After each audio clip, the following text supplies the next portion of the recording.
So masters అందరం చేతుల్ని కళ్ళపైన పెట్టుకుందాం. హాయిగా 5 4 3 2 1 0 గట్టిగా క్లాప్స్ కొట్టుకుందాం మాస్టర్స్. మన ఫిజికల్ ఇమ్మోర్టాలిటీ మీటప్కి గట్టిగా చప్పట్లతో. అలాగే మీ అందరికీ స్వాగతం. అలాగే పిఎంసి లైవ్ ద్వారా వీక్షిస్తున్నటువంటి లక్షలాది మంది ధ్యానులు, జ్ఞానులు, ముముక్షువులందరికీ కూడా ఈ భౌతిక అమరత్వం మీటప్లోకి మీ అందరికీ కూడా స్వాగతం పలుకుతున్నాము. ముందుగా మనం శ్రీరామ తత్వదర్శనం అనేటువంటి ఒక ఆధ్యాత్మిక కాన్సెప్ట్ ద్వారా ఆ శ్రీరాముడి జ్ఞానాన్ని అందరికీ పంచుతున్నటువంటి శ్రీ నీలకంఠ మనోహర్ గారిని స్టేజ్ మీదకి ఆహ్వానిస్తున్నాము. వారి ప్రజ్ఞాకాంతుల్ని మనందరికీ పంచడానికి మనోహర్ సార్ వెల్కమ్ సార్. అలాగే శ్రీమతి కవిత గారిని కూడా ఆహ్వానిస్తున్నాము. గట్టిగా చప్పట్లతో వారికి మనం స్వాగతం పలుకుదాము. మనోహర్ సార్ మనకి అమరత్వ జ్ఞానాన్ని అందిస్తూనే చాలా కీలకమైనటువంటి క్యాండిల్ ఫోకస్ని కూడా వారు అందించబోతున్నారు. Sir welcome sir.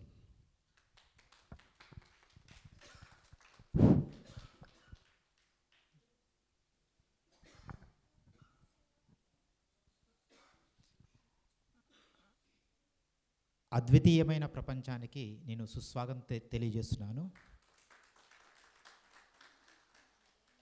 సో మనం జనరలైజ్గా మాట్లాడుకుంటూ సబ్జెక్ట్లో ప్రవేశిద్దాం మాస్టర్. ఎందుకంటే ఈ ఇలాతలంలో అమరత్వం ఒకటి ఉంటుంది. దేహాన్ని వదిలేసి ప్రయాణం చేయవలసిన అవసరం లేదు, దీనికి మరొక మార్గం ఉంది అని యుగాల తరబడి మనకి అనేక సందర్భాల్లో బోధిస్తున్నా సరే అది మానవాళికి అందనంత దూరంలో ఉంది అన్నది నగ్న సత్యం. కనీసం అటువంటి ఆలోచనని స్వీకరించడానికి ఇష్టపడని ఎంతోమంది మహనీయుల ప్రపంచం కూడా మన ముందు కనపడుతుంది.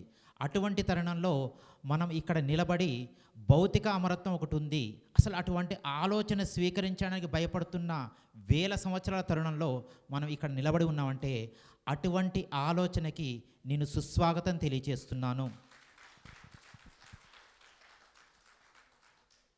ప్రతి కలయికలో యాదృచ్ఛికము ఉండదు, అది భగవత్ సంకల్పితం. మన ప్రయాణంలో మీరు ఇక్కడ ఏదో తెలుసుకోవాలని, ఇక్కడ ఏదో ఉంటుందని వస్తుండొచ్చు, కానీ మీ ఆత్మ ప్రణాళికలో ఈ విధానం, ఈ ఆలోచన ఒకసారి అంతరంగంలో నాటుకోవాలి అన్న సందేశంతో ఈ జన్మని ఎంచుకున్నారు.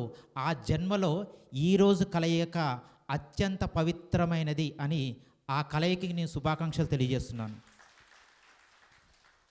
ఓకే మాస్టర్స్, నా ప్రియమిత్రులు, నా పేరు నీలకంఠ మనోహర్. మీకు ఒకసారి జనరల్ పరిచయం చేసుకున్నాను.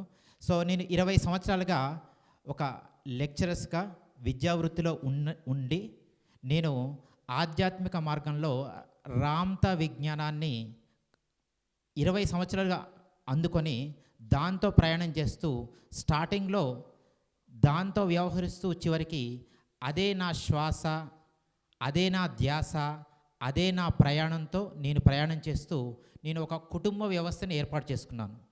కుటుంబం అంటే రక్త సంబంధమే కాదు, ఆత్మ బంధుత్వం కూడా సంబంధాలే.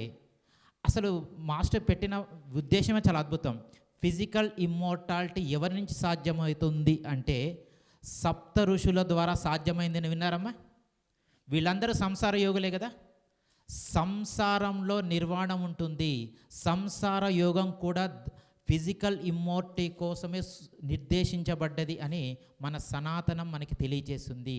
ఆ ధర్మానికి, ఈ తత్వానికి మరొకసారి శుభాకాంక్షలు తెలియజేద్దాం. మరొకసారి అంటే ఈ సందర్భం ముఖ్యంగా ఆ సందీప్ మాస్టరు ఆ బర్త్డే సందర్భంగా అసలు వినూత్నమైన విధానం. అంటే బర్త్డేలో ఒక్కొక్కరు ఒక్కొక్క కాంటెస్ట్లు చేసుకుంటారు, కానీ ఒక ఫిజికల్ ఇమ్మోర్టాలిటీ మీద కాంటెస్ట్ చేయడం అన్న ఒక బృహత్ ఆలోచనలకి నేను శిరస్సు వంచి నమస్కరిస్తున్నాను. మాస్టర్ ఒకసారి రారా, సందీప్ గారు ఎక్కడున్నారు?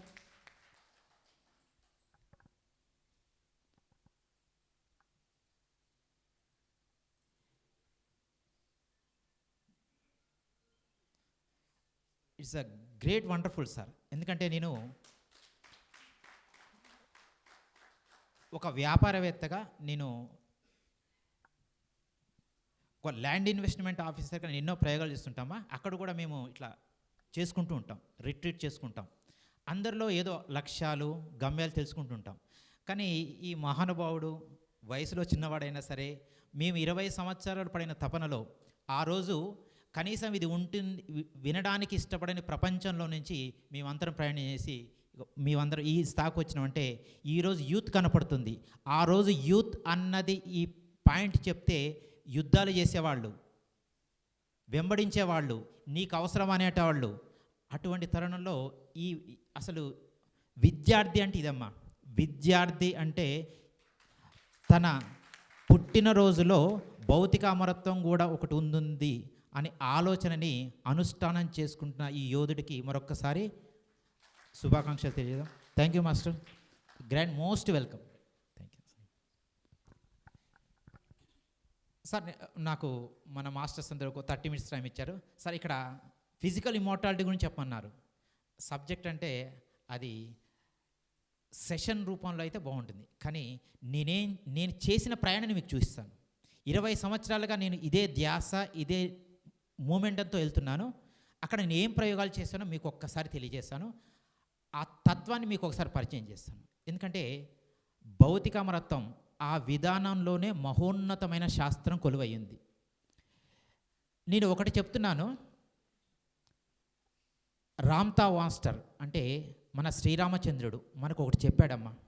నాయనా, ఈ భౌతిక రూప జగత్తులో నువ్వు ఎన్ని సాధనలు చేసినా సరే చిట్ట చివరికి ఒక సాధన లేని జగత్తులోకి, యజ్ఞాత్మకమైన జీవితంలోకి ప్రవేశించినప్పుడు మాత్రమే నువ్వు కంప్లీషన్ అనేది దొరుకుతుంది. అంటే సాధనలు చెప్పలే. మాస్టర్ ఏం చెప్పాడంటే సాధన వదిలేసి ప్రయాణం చేయమని చెప్పాడు. మరి ఆ ప్రయాణం ఎట్లా ఉంటుందంటే ఒకటే, మన హార్ట్ బీట్ చూసుకోండి ఒకసారి. అందరికీ హార్ట్ బీట్ ఉంది కదమ్మా, పనిచేస్తుంది కదా. అది సాధనలో నుంచి వచ్చిందా, సత్యంలో నుంచి వచ్చిందా? దాన్ని సాధన రూప జగత్తుకి మన మానసిక స్థితికి ఒప్పచెప్తే అది ఎంతసేపు సాధనతో నిలబెట్టగలదు? నెవర్. అంటే మన గుండె కొట్టుకున్న తీరులోనే ఒక యజ్ఞం దాగి ఉంది. మరి ఆ యజ్ఞాన్ని ఎవరు చేస్తున్నారు? అర్థమవుతుందమ్మా? ఆ హార్ట్ బీట్ ఉంది, నా అంతరంగంలో వ్యవస్థ అంతా కూడా నిరంతరంగా పనిచేస్తూ ఉంటుంది. నేను కోరుకున్నంత వరకు పనిచేస్తూనే ఉంది. మరి ఎవరు కోరుకుంటున్నారు అక్కడ? ఎవరు కోరుకుంటున్నారు? ఎవరు వద్దంటున్నారు? కొద్ది కాలం తర్వాత ఎవరు వద్దంటున్నారు?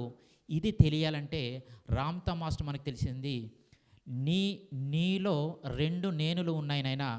వ్యక్తిత్వం అనే నేను, వ్యక్తిత్వాన్ని అణిచివేస్తూ నిద్రాణంగా ఉన్న ఒక డైరెక్టర్ అనే నేను ఒకడున్నాడు. ఆ రెండింటి మధ్య వ్యత్యాసం కనుక మనం కరెక్ట్గా అవపోసన పట్టగలిగితే ఈ ఫిజికల్ ఇమ్మోర్టాలిటీ అనేది ప్రతి మానవుడికి సుసాధ్యమే అన్న విషయం తేట తెల్లం అవుతుంది. అర్థమవుతుందమ్మా? ఇక్కడ మనకు తెలిసేది నా క్యారెక్టర్ని నేను ఎలా డైరెక్ట్ చేయాలి అన్నదే రామ్తా మాస్టర్ ఈ భూతలానికి తెలియచేసిన అద్భుతమైన సారాంశం.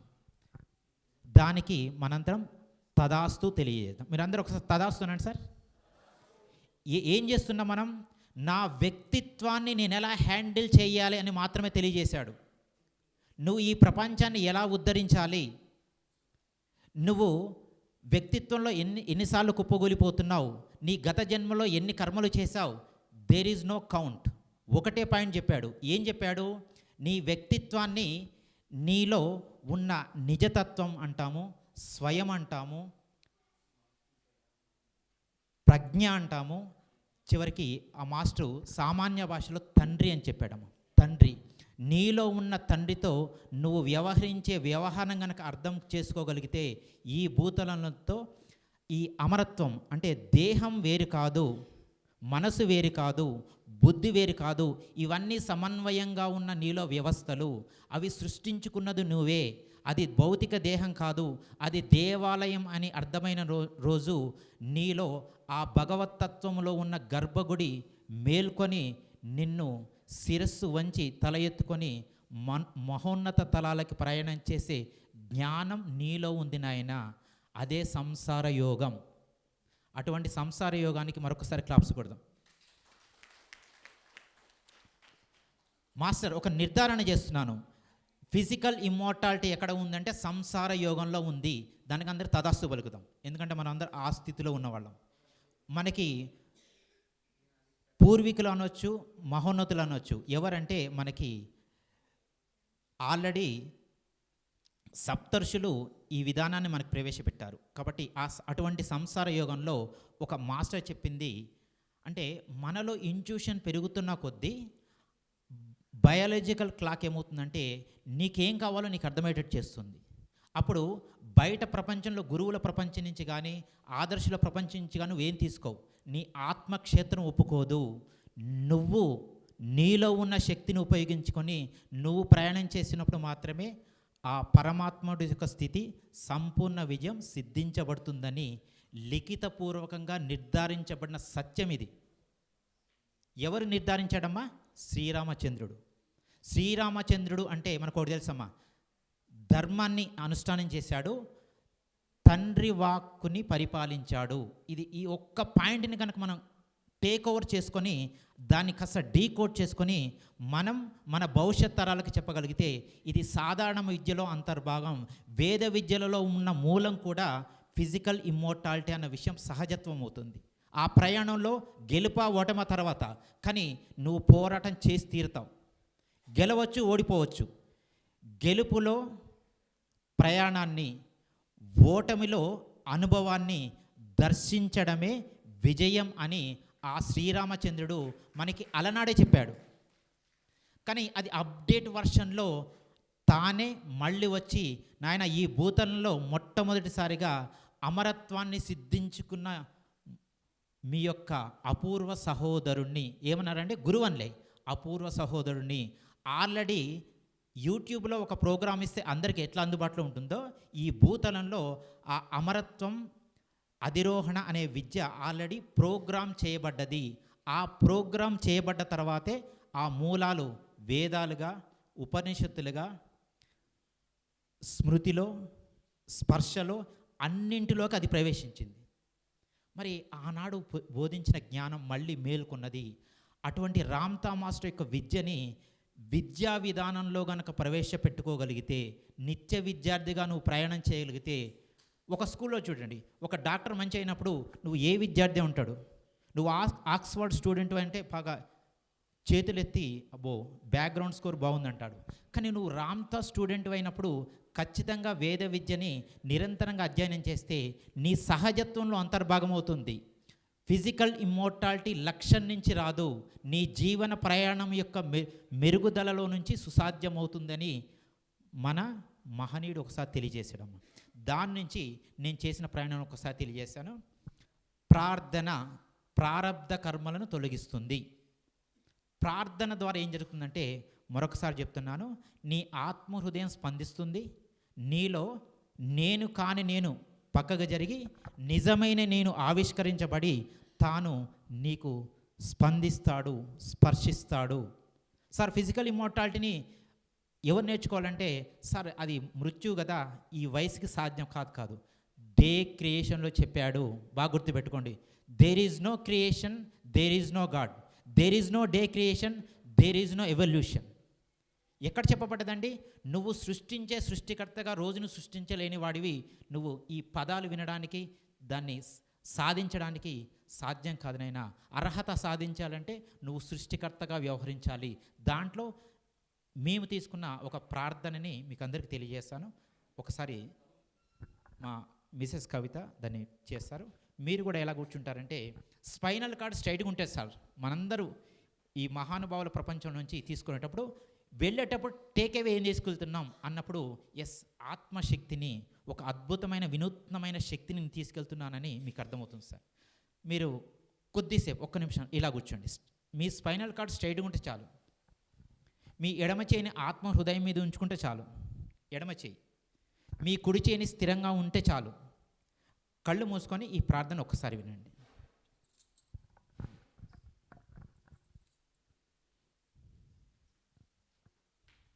Okay masters. తనువుని నేనే, తన్మయత్వాన్ని నేనే. తనువుకు తన్మయత్వాన్ని ప్రసాదించింది నేనే.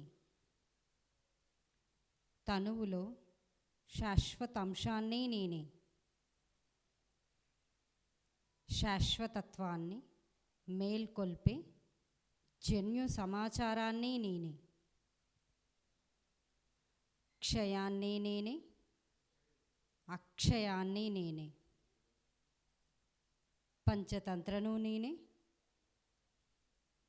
పంచామృతాన్ని నేనే. కాలభైరవుణ్ణి నేనే, కాలాతీతుణ్ణి నేనే. నేనే సాక్షాత్తు పరబ్రహ్మ స్వరూపాన్ని. తదాస్తు తదాస్తు తదాస్తు.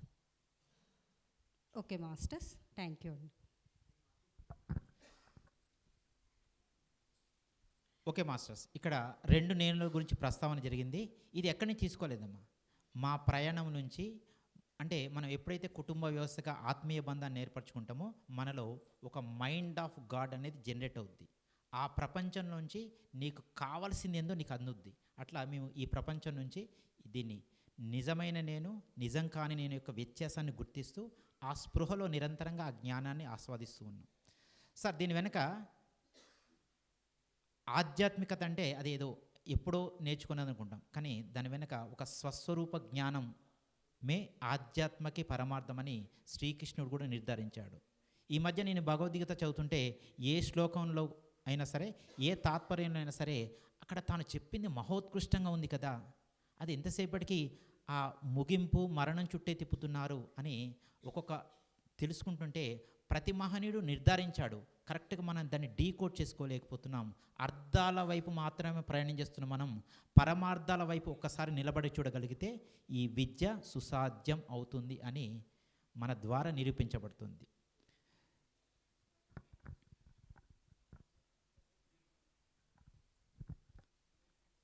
దీని వెనక నేను గత కొన్ని సంవత్సరాల నుంచి బెంగళూరులో నేను జాబ్ చేశానమ్మా. తర్వాత నేను ఆర్ఎస్సి స్టూడెంట్గా మారి 101, 201 చేసి ఈ విద్యని కంప్లీట్గా అంటే ఫుల్ టైమ్గా నేను తీసుకొని నేను ఒక కుటుంబ వ్యవస్థగా దీన్ని ముందుకు తీసుకెళ్తున్నాను.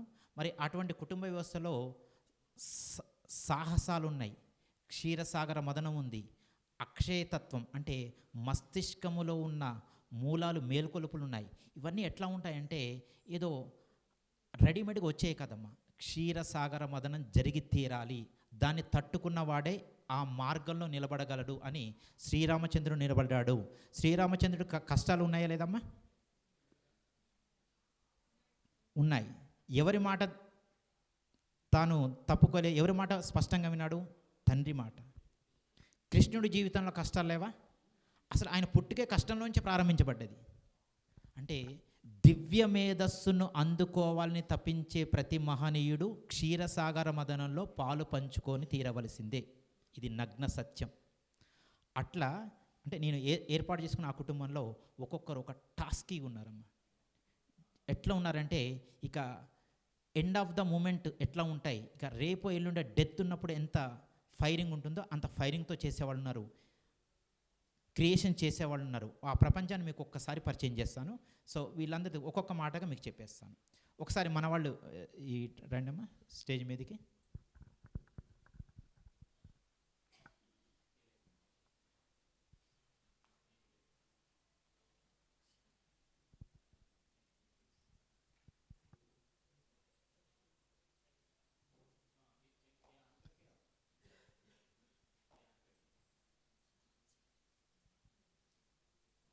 అంటే మన మహనీయుడు ఫిజికల్ ఇమ్మోర్టాలిటీ సాధ్యమా అన్నప్పుడు నేను ప్రాక్టికల్గా ఏమైనా చేస్తున్నానని మీకు చెప్తే సార్ ఓహో సార్ ఏదో చేస్తున్నారు, మేము కూడా చేయడానికి ఒక ఆస్కారం ఉంటుందని తెలియజేస్తున్నాను. అంటే ఇక్కడ వీళ్ళు జస్ట్ నేను ఇక్కడ లోకల్లో ఉన్న వాళ్ళని రమ్మన్నాను, మనతో పాటు కొద్దిమంది ప్రయాణం చేస్తున్నారు. దీని వెనక నేను ఈ కుటుంబాన్ని ఏర్పరచడానికి ఒక 20 సంవత్సరాలు పెట్టిందమ్మా. దీని వెనక నేను ప్రయాణం చేయడంలో ఆ పోరాటాన్ని ఎదుర్కొని ప్రతి మహనీయుడి దగ్గర కొంత నేర్చుకొని అక్కడ ఆగిపోకుండా ముందుకి నడవడంలో నాకు కొద్దిమంది అంటే ఫింగర్ టిప్స్లో ఉన్న మహనీయుల్లో నాకు భాను మాస్టర్. ఒకసారి మీ చేయతండి సార్. ఎక్కడ ఆగలే మా హీరో అంటాం, నా ప్రేమిత్రుడు ఎక్కడ ఆగలే. ఏ గురువు దగ్గర ఆగలే, ఏ గురువుని అవమానించలే, దేన్ని తీసుకోలే, కానీ అందుకోనే ప్రయత్నంలో మేము ఎప్పుడు కూడా వెనకడుగు వేయలేదు. అట్లే మా బక్షు మాస్టర్ ఒకసారి ఇట్రండి సార్. మీ అందరికీ సుపరిచితుడైన ఈ బక్షు మాస్టరు నాకు చిన్ననాటి స్నేహితుడు, కలిసి చదువుకున్నాం. సో మావాడు కెమిస్ట్రీలో గోల్డ్ మెడలిస్ట్ అమ్మ, ఏకసంతాగ్రహి. మేము స్టార్టింగ్లో మేము ప్రయాణం చేసినప్పుడు ఇది నిజమా అన్నప్పుడు ఇది నిజం కాదు అని తాను వ్యతిరేకించిన మహనీయుడే. అటువంటి మహనీయుడు రామతత్వానికి ఒక ఉద్యమంలా, అంటే పత్రిసారు శ్వాస మీద ధ్యాస ఎంత ఉద్యమాన్ని ఇచ్చాడో, తర్వాత అది కాస్త అలా నిలబడుతున్న క్రమంలో దానికి ఉద్యమ రూపాన్ని ఇచ్చిన మహనీయుడే మా హీరో.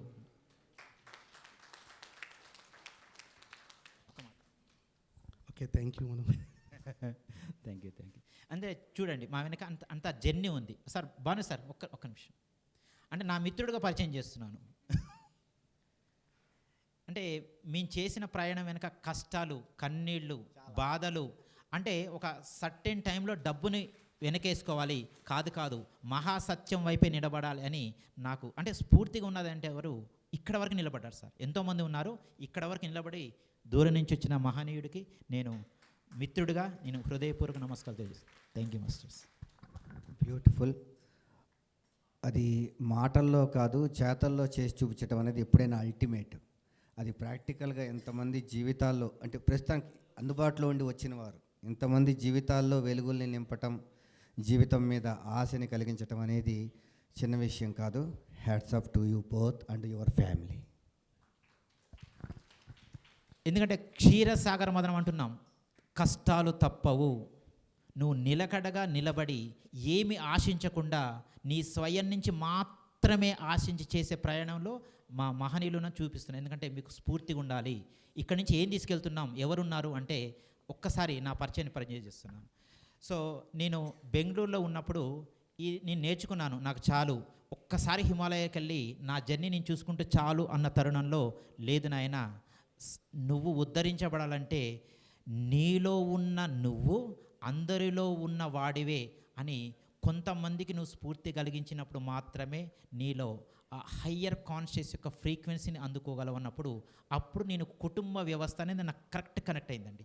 దాన్ని నిలబెట్టడంలో ముఖ్యంగా ఒక కీలక పాత్ర పోషించిన నా తల్లి, ఆత్మబంధువు మన మంగా మేడం గారు ఎవరంటే, అంటే వీళ్ళ గురించి నేను అందరికీ చెప్పదలుచుకోవట్లేదు, జస్ట్ టూకి ఇంటర్ చేసింది.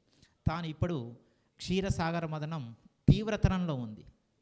అంటే తను ఒక డయాలసిస్ చేస్తుంది, ఒక బిడ్డను, ఒక పెద్ద కొడుకును కోల్పోయింది అనారోగ్యంతో.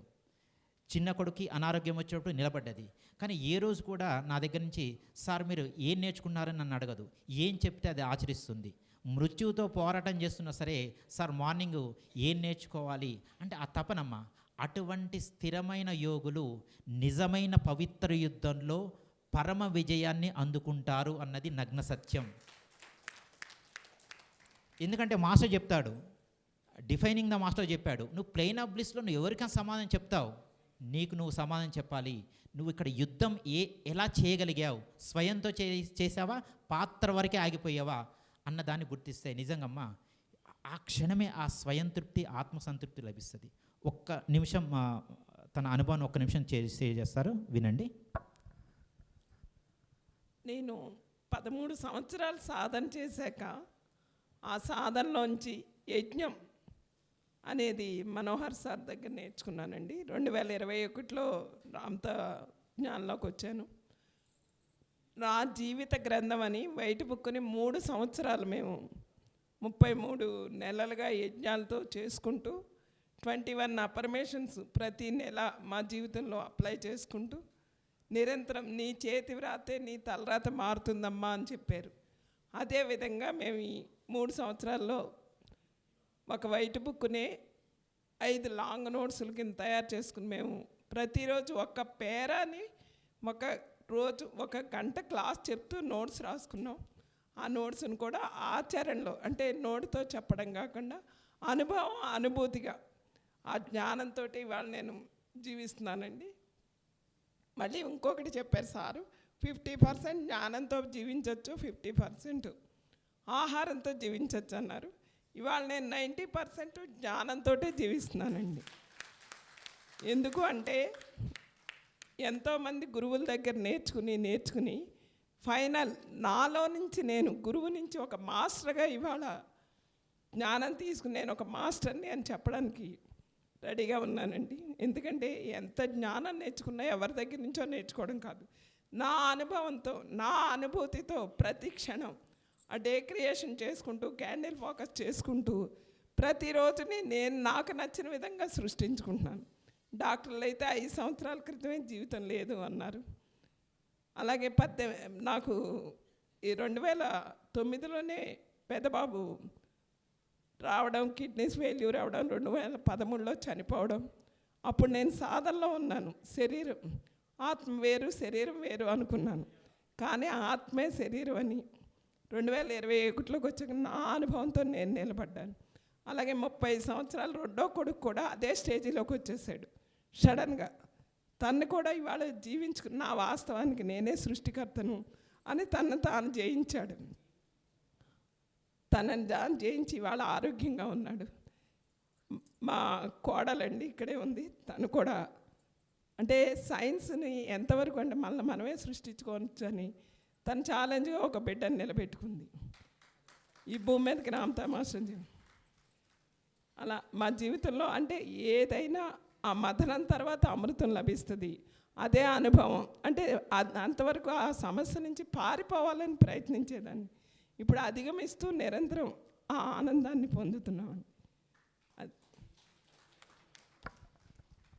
ఓకే మాస్టర్స్, నాకు కొద్దిగా సమయం ఎక్కువైనట్టు ఇబ్బంది పడొద్దు. సో మన వాళ్ళు ఒకసారి పేర్లను తెలియజేశాను. ఒకసారి శివకుమార్, రవీందర్ రెడ్డి, రామకృష్ణారెడ్డి, కవిత, మంగ తయారండి, లాస్య, సరిత, రాములమ్మ, శిరీష, సత్యవతి,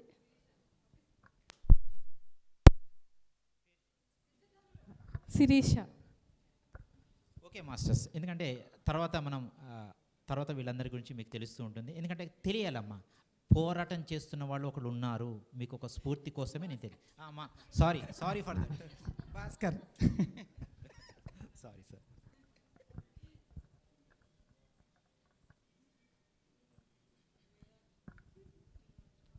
సిద్ధార్థ్, ఓకే అమ్మా, సరే కూర్చోండి.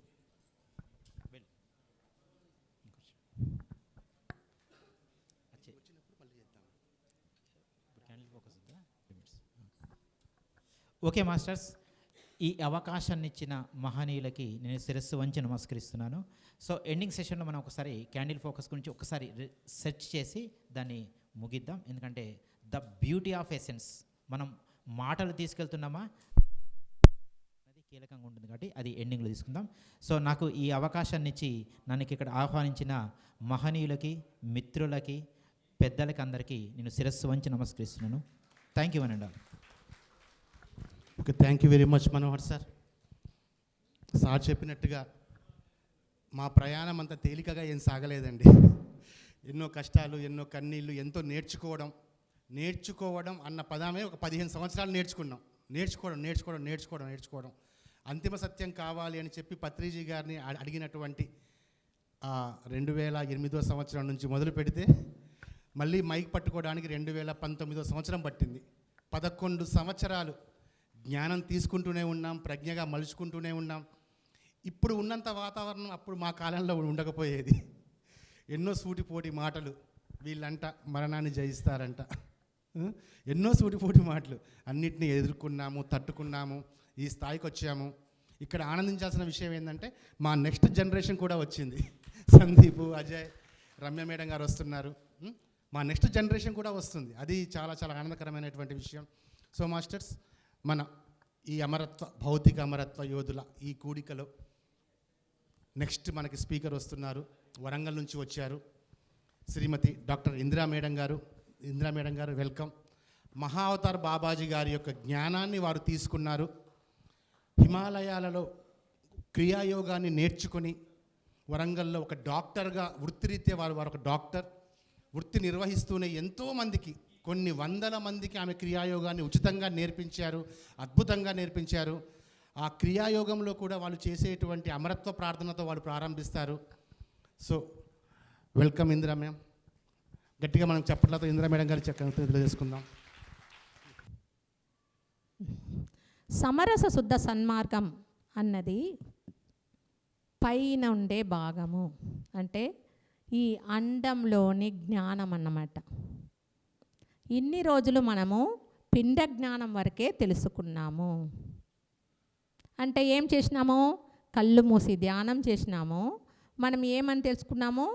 ఆత్మ అన్నది తెలుసుకున్నాం, అవునా? ఇప్పుడు ఈ అండంలోని జ్ఞానాన్ని నేర్పించేదే సన్మార్గము. ఓకే, సన్మార్గం ఎలా ఉంటుందని ఇంకో పిక్చర్ చూపిస్తాను తర్వాత. అయితే వచ్చిందా పిక్చరు? రాలేదు, ఇంకా కొంచెం రావాలి. ఓకే,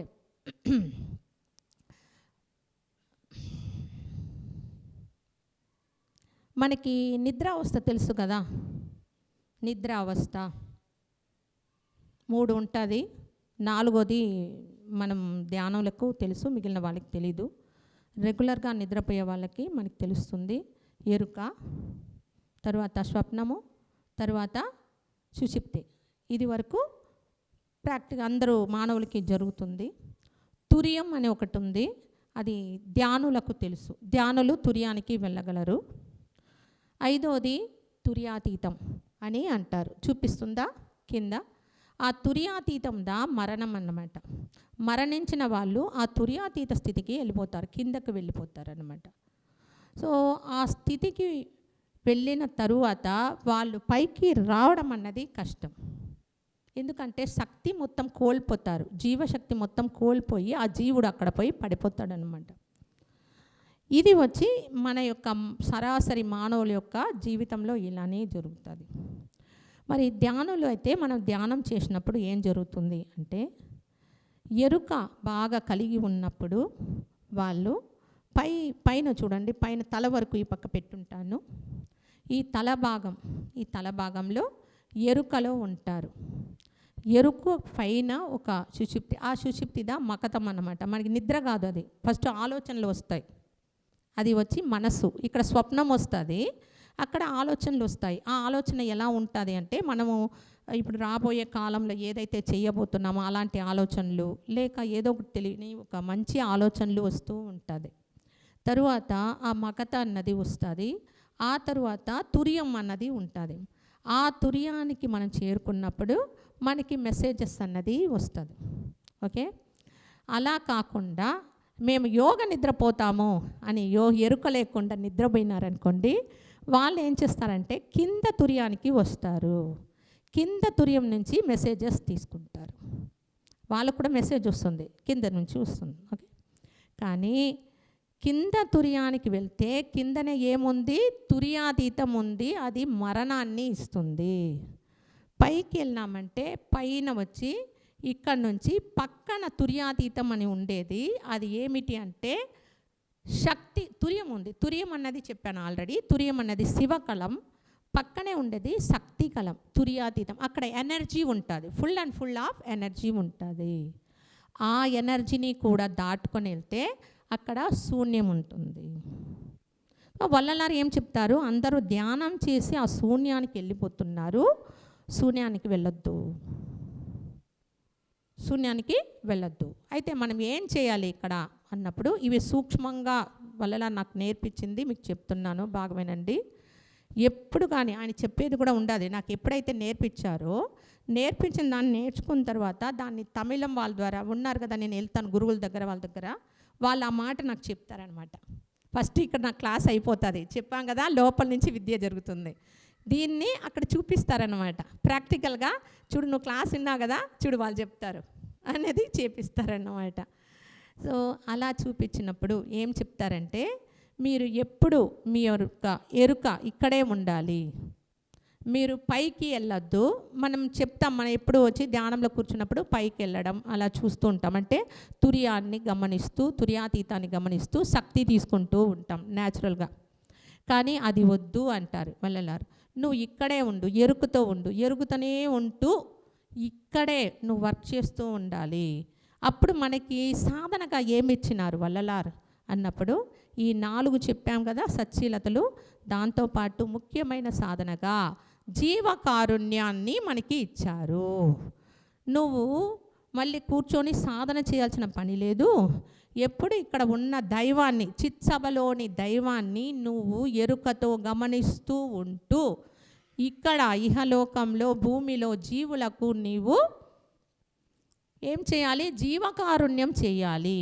జీవకారుణ్యము అంటే ఒక జీవుల పట్ల ఇంకొక జీవులకు ఏర్పడే ఆ యొక్క ప్రేమ, సహాయ గుణం. వాళ్ళు బాధపడుతుంటే ఆ బాధను ఫీల్ అయ్యి సహాయం చేస్తాం కదా, అది జీవకారుణ్యం అని అంటారు. ఆ జీవకారుణ్యం లెవెల్ చాలా వరకు విస్తరిస్తూ పోతుంది అంటారు వల్లలార్. అలా ఆ విస్తరణ అన్నది, జీవకారుణ్యం అన్నది ఒక సబ్జెక్ట్గా నేను తీసినప్పుడు అది తరువాత నేను చెప్తాను. ఇప్పుడైతే జీవకారుణ్యం చేయమంటారు. రెండవది ఏమంటారు? జీవకారుణ్యం ద్వారా మీరు దైవాన్ని చూడొచ్చు అంటారు. ఓకే, అంటే ఇక్కడ నా యొక్క అనుభవంలో చెప్తాను. నేను జీవకారుణ్యం చేస్తూ వస్తాను. అప్పుడు నేను ఇక్కడ పెద్దమ్మ గుడి ఉంది, మేము ఉండేది జూబ్లీ హిల్స్ కాడ. పెద్దమ్మ గుడి దగ్గరికి వారం వారం అన్నం తీసుకొని వెళ్ళేదాన్ని. ఇక్కడ ఎలా జరుగుతుంది, దేవుణ్ణి మనం ఎలా చూస్తాము అన్నప్పుడు, ఒక జీవి ఆకలితో ఉన్నప్పుడు ఆకలి తీరిన ఆ జీవుడికి ఆ కళ్ళ నుంచి మనం గమనించాలి. వాళ్ళలో ఒక తెలియని ఆనందం బయటపడుతుంది, వారిలో నుంచి వాక్కు బయటపడుతుంది. అది వాళ్ళు వల్లలారు ఏం చెప్తున్నారంటే, నువ్వు ఇచ్చిన ఆహారము ఆ జీవుడికి కాదు, సాక్షాత్తు దేవుడికి. అప్పుడు వాళ్ళు నాకు ఒక ఆశీర్వాదం ఇచ్చారు, అమ్మ నువ్వు 1000 ఏళ్ళు బతుకు తల్లి అనేసి. ఓకే, స్వీకరించుకున్నాను, అది ఆశీర్వాదం కదా. అలా దైవం మనల్ని ఆశీర్వదిస్తారు. ఇంకా మీ పిల్ల పాపలతో ఆనందంగా జీవించండి అని జీవిస్తారు. ఈ జీవనలు తీసుకుంటాం, ఇలా మనకి జరుగుతుంది. మన ద్వారా వాళ్ళకేం జరుగుతుంది, అది కూడా జరుగుతుంది. గమనిస్తే నేను గుడి దగ్గరికి వెళ్ళేటప్పుడు ఒక ఆయన ఉండేవారు, ఆయనకి కాళ్ళు 2 లేవు. కొంచెం మనిషి ఎలా అంటే అందరికి ఒక్కొక్క ప్యాకెట్ ఇస్తే రఫ్గా ఉంటాడు ఆయన, నాకు ఇంకొక ప్యాకెట్ ఇవ్వు అని అడిగి తీసుకుంటాడు. నేను ఇచ్చేదాన్ని, రెగ్యులర్గా ఇస్తూ ఉంటాను. ఒకరోజు ఏమైందంటే నేను ప్యాకెట్స్ పంచుతూ వెళ్తే రోడ్లోనే ఒకరికి ఇచ్చేయాల్సింది వచ్చింది, ఇచ్చేసాను. ఆయన దగ్గరికి వెళ్ళినప్పుడు ఒక్క ప్యాకెటే ఉన్నింది. నేను తమ్ముడు అనే పిలుస్తాను అందరినీ, అమ్మ, తమ్ముడు, అక్క, చెల్లి ఇట్టే పిలుస్తాను. వాళ్ళు ఎవరైనా సరే, కోటీశ్వరుడు కానీ భిక్షవాడు కానీ అట్టే పిలుస్తాను. తమ్ముడు నీకు ఒక ప్యాకెటే ఉందమ్మా అన్నాను. ఉన్ని కానిమ్మా అని సంతోషంగా తీసుకున్నాడు.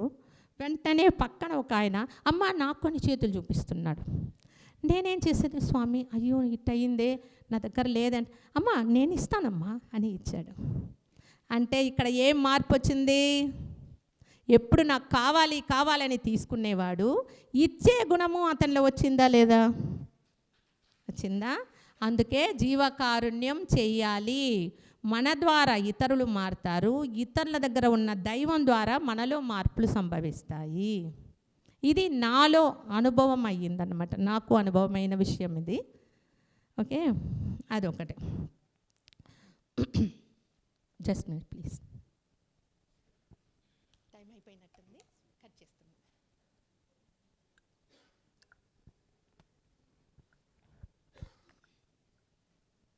సో వల్లలారు ఏం చెప్తారు? జీవకారుణ్యం చేయమంటారు. అదే సన్మార్గం యొక్క సాధన అన్నమాట.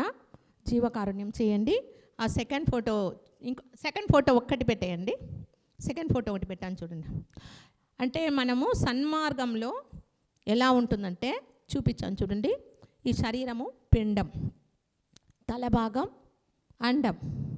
తల, ఈ శరీరాన్ని దాటుకొని ఈ జీవుడు పైకి వెళ్తాడు. దాన్ని ఏమంటామంటే పేరండం, మహా అండం అన్నమాట. ఇలా జీవుడు ఇలా అంతటా వ్యాపించిపోవడమే శుద్ధ సన్మార్గంలో మనకి ఏర్పడే ఏమంటారు, అది మన యొక్క పొజిషన్ అన్నమాట. మనం అలా మారుతామన్నమాట. కాంతి దేహము, అన్ని దేహం వస్తాయి, 3 కాంతి దేహం, ప్రణవ దేహము, అండ్ ఇంకొకటి శుద్ధదేహం. ఈ 3 అట్ ఏ టైం వస్తూ ఉంటుంది అనమాట. ఓకే, నాకు టైం అయిపోయింది, షార్ట్గా ముగించుకున్నాము. మీరు వినాలనుకున్న వాళ్ళు దాంట్లో మొదటి నెంబర్ ఉంది ప్యాంప్లెట్లో, మీరు కలవచ్చు, 7416 అని ఉంటుంది. థ్యాంక్ యూ ఈ అవకాశం ఇచ్చినందుకు మన ఇమ్మాలిటీ మార్టర్స్ అందరికీ కూడా thank you very much. Thank you అండి, థ్యాంక్ యూ వెరీ మచ్. అరుట్పెరుంజ్యోతి తనిపెరుం కరుణై అరుట్పెరుంజ్యోతి. ఉంటాము. Thank you. మనం ఇప్పుడు ఒక 3 minutes వల్లలార్ గారి సాంగ్ ఉందండి. వల్లలార్ గారి సాంగ్ 3 minutes వింటూ వల్లలార్ గారి యొక్క చైతన్యాన్ని మనం అనుసంధానం చేసుకుందాము. 3 minutes సాంగ్ వినుకుంటూ హాయిగా అలా కళ్ళు మూసుకుంటూ. తర్వాత మనది పైకి వెళ్ళే జ్ఞానం కాబట్టి వల్లలార్ కళ్ళు మూసుకోవద్దు అని చెప్తారు. కళ్ళు మూసుకోకూడదు. కళ్ళు ఎవరు మూసుకుంటారంటే తన్ను తాను తెలియని వాళ్ళు. మిమ్మల్ని మీరు అందరు తెలుసుకున్నారు కదా, ఇక కళ్ళు తెరుచుకోండి. కళ్ళు తెలుసుకొని ఇక్కడ గమనించాలి. దీన్ని ఎలా గమనించాలి కూడా దాంట్లో చెప్పున్నాను. మీరు అక్ అన్న పదాన్ని వాడినప్పుడు, అంటే ఒక లెటర్ అక్ అంటే ఒత్తిడి ఉంటుంది మనకి పైన, ఆ ఒత్తిడిని గమనిస్తే అక్కడే మనకి ఆత్మ ఉంది, అక్కడ గమనించాలి. Okay okay ma'am, thank you. పాట ఎక్కడ ఉంది? దీని తర్వాత మనకి రమ్య మేడం సెషన్ ఉంటుంది, తర్వాత హనీష్ మాస్టర్ గారిది. అంటే మాస్టర్స్ది ముందు కంప్లీట్ చేసుకుందాము. రమ్య మేడం గారు మనకి సెయింట్ జర్మైన్ మాస్టర్ గారి గురించి వివరిస్తారు. సో మాస్టర్స్ కంప్లీట్ అయిపోయిన తర్వాత నెక్స్ట్ మనం కంటిన్యూ చేద్దాం సెషన్.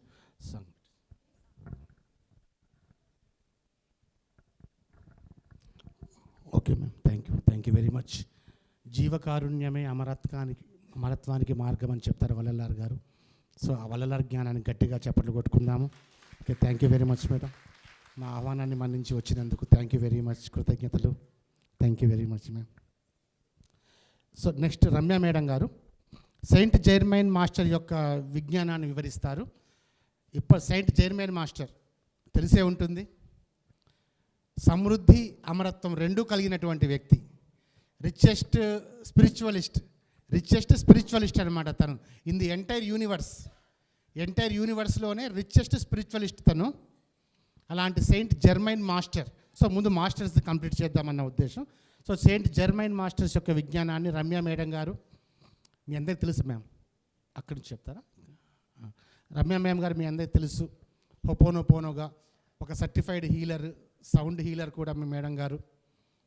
సో రామ్తా స్టూడెంట్గా తన ప్రయాణాన్ని కొనసాగించి ఒక మేనిఫెస్టేషన్ కోచ్గా ఎన్నో కార్యక్రమాలు ఆమె చేస్తూ ఉన్నారు. So Ramya ma'am, welcome. Thank you, sir, for giving this opportunity. Divine afternoon, everyone. ఒకసారి పైకి చూడండి, ఒకసారి పైకి చూడాలి. చేయి చాచండి, పక్కన తట్టండి. ఐ థింక్ అందరు ఇంటెలిజెంట్, అందరికి అర్థమైంది why I am saying that word. Okay, thank you so much. Once again, I introduce myself అండి. You got it. Yes. Okay, thank you. So, I am Ramya Krishna, healing and manifestation coach అండి. So, I am the founder of Manifest Miracle Movement అనే community ద్వారా nearly 11,000 మెంబర్స్కి నేను, అంటే నా దగ్గర వచ్చే వాళ్ళంతా కూడా నాన్ మెడిటేటర్స్ ఉంటారు. సో వాళ్ళని మెడిటేషన్ వైపు, జ్ఞానం వైపు తీసుకురావడానికి ఒక లక్ష్యంతో స్టార్ట్ చేశాను. ఎవరైనా డైరెక్ట్గా కూర్చోమంటే మెడిటేషన్లో ఎవరు కూర్చోరు కదా. సో వాళ్ళ ప్రాబ్లమ్స్ని సాల్వ్ చేస్తూ అసలైన మార్గంలోకి తీసుకెళ్ళడం అనేది మెయిన్గా. అందుకని నేను law of attraction, Ho'oponopono and Ramtha wisdom నా సెషన్లో మెయిన్గా రామ్తా అంటే ఎవరు అని పరిచయం చేస్తాను మెయిన్గా. సో ఎందుకంటే చాలామందికి బయట వాళ్ళకి ఎవరికి తెలీదు, అండ్ మెడిటేటర్స్ కూడా కాదు. సో వన్స్ మనము లా ఆఫ్ అట్రాక్షన్, హోపోనోపోనో ద్వారా వాళ్ళ ఏవైతే భౌతికంగా ప్రాబ్లమ్స్ ఉన్నాయో అవి క్లియర్ చేస్తూ, అండ్ మనకు రామ్తో ఒకరు ఉన్నారు అని తెలియజేయడంలో నేను ఒక భాగస్వామిని అయ్యాను అనమాట. That is my main intention, రామ్తో ఒకరు ఉన్నారు అనేది. ఎలా అయ్యారంటే, ఇప్పుడు వాళ్ళు బుక్స్లో, అంటే వాళ్ళ హ్యాండ్ బ్యాగ్లో కూడా రామ్తో బుక్ పెట్టుకొని వెళ్తారు. అలాగా అంత నమ్మకం, అంత ట్రస్ట్ అనేది మెయింటైన్ చేస్తున్నారు. సో స్ట్రైట్ అవే మనం టాపిక్లోకి వెళ్ళిపోదాం. ఇవాళ సెయింట్ జర్మన్ గారి గురించి మాట్లాడాలన్నారు. సో సెయింట్ జర్మన్ గురించి ఫస్ట్ అయితే లత గారికి ఒక్కసారి నాకు వల్లలార్ గుర్తు చేసినందుకు థ్యాంక్ యూ మేడం. నాకు చిన్న 10 days బ్యాక్ ఒక ఎక్స్పీరియన్స్ ఉంది వల్లలార్ గారి గురించి. ఏంటంటే నేను అరుణాచలం వెళ్ళాను. అరుణాచలం వెళ్ళాక అక్కడ భోజనాలు పెట్టించాను. నేను అప్పుడే మా హస్బెండ్తో అన్నాను, వళ్ళూరుకి వెళ్దామని అడిగాను మా హస్బెండ్ని. అంటే ఇక్కడ నుంచి చాలా దూరం, ఇంకా 4 hours పైన పడుతుంది, ఈసారి ఇలా కానిచ్చు, తర్వాత మనము వెల్లూరుకి వెళ్దామని చెప్పారు. సరే అని అనుకున్నాను. మీరు నమ్మరు, నేను అనుకోగానే ఒక్క నిమిషంలో మేడం ఎలాగా డ్రెస్ కోడ్లో వచ్చారో ఒక వ్యక్తి 6 అడుగులున్న ఇలా సీదా వచ్చేసారు. నేను పెట్టేది మజ్జిగ, యాక్చువల్గా లాస్ట్లో వస్తారు, ఎందుకంటే స్వీట్స్ ఇవన్నీ వచ్చేది, కానీ నేను ఉండేది లార్జ్ పెరుగు మజ్జిగ దగ్గర నిలబడి ఉన్నాను. ఆయన నాకు ఇండికేషన్ ఏంటి అని అంటే ఎక్కడికి వెళ్ళలేదు, సీదా ఒక ప్లేట్ పట్టుకొని నాకు మజ్జిగ వేయు అని చెప్పేసి 2 గరిటెలు మజ్జిగ వేసి తాగేసి నన్ను చూసి నవ్వేసి వెళ్ళిపోయారు. నెక్స్ట్ మూమెంట్ నాకు కనిపించలేదు. అంటే మనం ఎంత హోల్ హార్టెడ్గా ఎప్పుడైతే మనం అనుకుంటామో వాళ్ళే వస్తారేమో అనే ఆనందం నాకు అప్పుడు అనుభూతి చెందాను. వన్స్ అగైన్ మళ్ళీ మేడం మాకు గుర్తు చేశారు, థ్యాంక్ యూ. అంటే గుర్తు చేయడానికి ఎప్పుడు మనతో ఉంటారని అర్థమైంది. మళ్ళీ మిమ్మల్ని చూసాక నాకు ఆ ఇన్సిడెంట్ గుర్తొచ్చింది. స్ట్రైట్ అవే వెళ్దామా సెయింట్ జర్మన్ దగ్గరికి? ఎంతమంది? Yes, rights, yes. So Saint Germain గురించి మనము మాట్లాడదాం. ఇక్కడ లైట్ ఏమో ఆఫ్ అవ్వదా? తెప్పేసి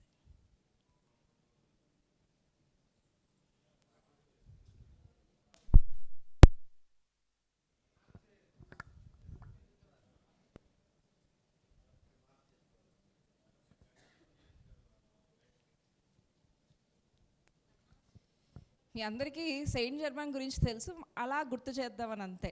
ఎంతమంది తెలుసు? అందరికి తెలుసు కదా. ఎస్. సో ఒక్కసారి గుర్తు చేసుకుందాం. తెలియదా? అయితే నేర్చుకుందాం ఇక్కడైతే. ఎస్, ఒక్కసారి.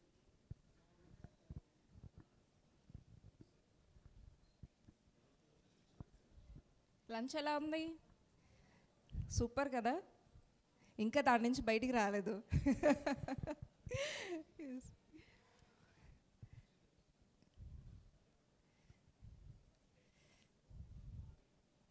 సరే, అంతలోపల మీ మొబైల్స్ ఉన్నాయి మీ దగ్గర? అందరూ నెట్ ఉందా? ఓపెన్ చేయండి. యూట్యూబ్ చూడడం వస్తుందా? వస్తుందా యూట్యూబ్ చూడడానికి? Then search manifest with Ramya. ఏమంటారు, ప్రతి నిమిషం మనము ఎంతోమందికి చేరాలి, మన విజ్ఞానం చేరాలి. That's the concept.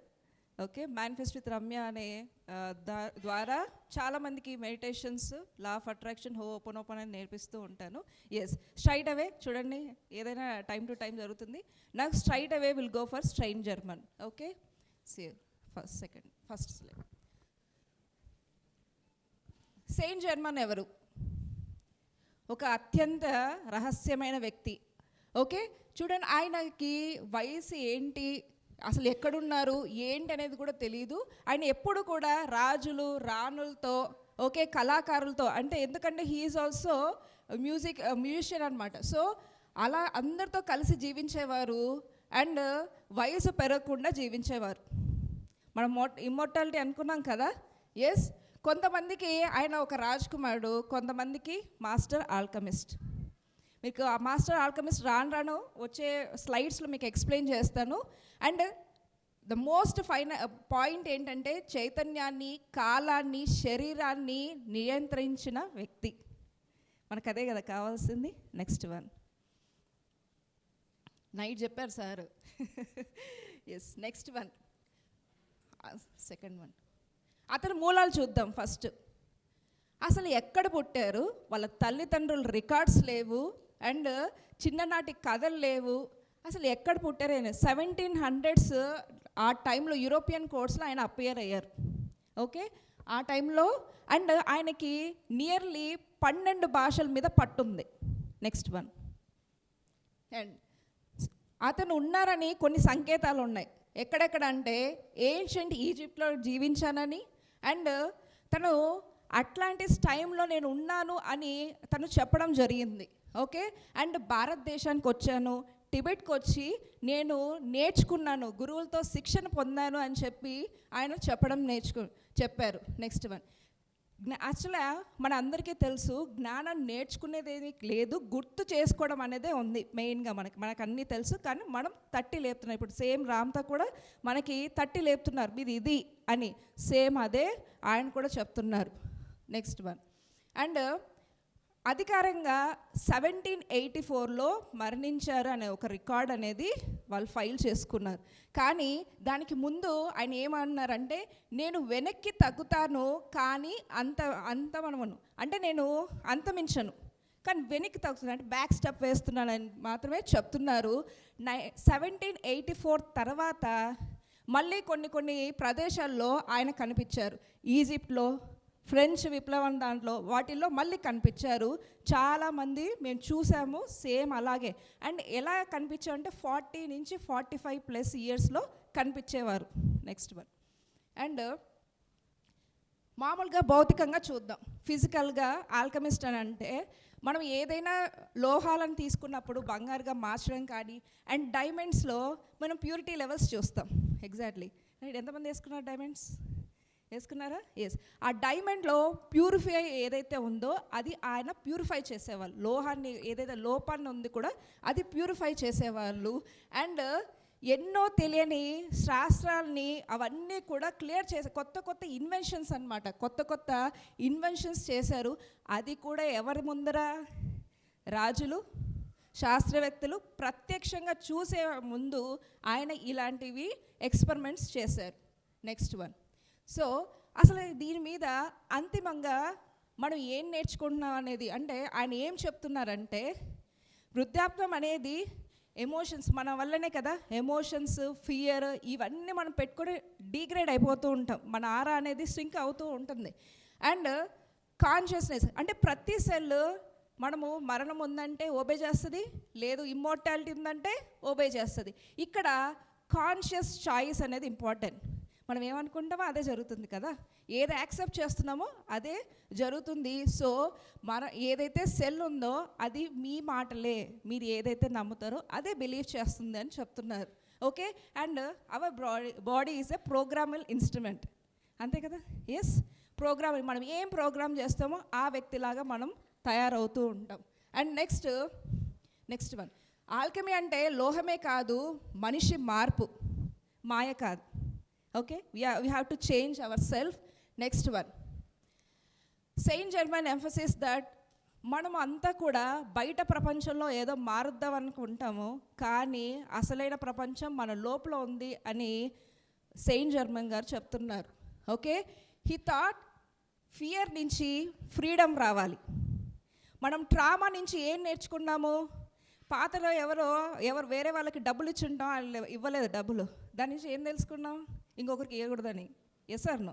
Wisdom, that is wisdom. So తను ఏదైతే మనం సఫర్ అయ్యామో అది కంటిన్యూ కాకుండా దాని నుంచి మనం ఏం నేర్చుకున్నాము అనేది ఆ విజ్డమ్ రూపంలో మనం తీసుకోవాలని చెప్తున్నారు. కర్మ అది కూడా మన చాయిసే. ఓకే, మనం ఎలా తీసుకోవాలి ఏంటి అనేది మన చాయిసే. అండ్ మోర్టాలిటీ, మనం అనుకున్నాం మరణం అని, కానీ అది కూడా మనం మాస్టరీ చేయొచ్చు అని సెయింట్ జర్మన్ గారు చెప్తున్నారు. Okay, anyone can seek gold, few are brave enough to transform themselves. ఎవరిక్కడ బ్రేవ్? అందరు చేతులు ఎత్తండి. We're brave, right? ఇమ్మోర్టాలిటీ వైపు వెళ్తున్నామంటే few are brave enough to transform themselves అంటే ఇమ్మోర్టాలిటీ వైపు మనం వెళ్తున్నాం. ఇక్కడ మోర్టాలిటీ నుంచి ఇమ్మోర్టాలిటీ వైపు కొందరు మాత్రమే ఉంటారు, అందరిలో మనం ఉన్నాం. ఎస్, ఇక్కడ ఉన్న వాళ్ళందరూ కూడా you have changed and transform your self. Yes, చూడండి కొన్ని ఇంట్రెస్టింగ్ ఫ్యాక్ట్స్ మనము సెయింట్ జర్మన్ గురించి మాట్లాడుకుందాం. 12 పైగా భాషలు ఆయనకి యాక్సెంట్ అంతా ఫ్లూయెంట్గా వచ్చేస్తుంది. ఓకే, అండ్ ఆహారం తినరంట, బయట ఎక్కడ ఫంక్షన్స్లో తినరండి. మనం చూడండి మంచిగా వెళ్ళేసి తినేసి వచ్చాం, తెలియదు. ఈ క్లిప్పింగ్ ఏదో ముందే పెట్టేసినట్టు అయిపోయింది కదా. ఎస్, సో కానీ తను ఒక ప్రత్యేకమైన ద్రవాన్ని మాత్రమే స్వీకరించేవారు. ఎక్కడ కూడా సోషలైజ్లో ఫుడ్ తీసుకునేవారు కాదు.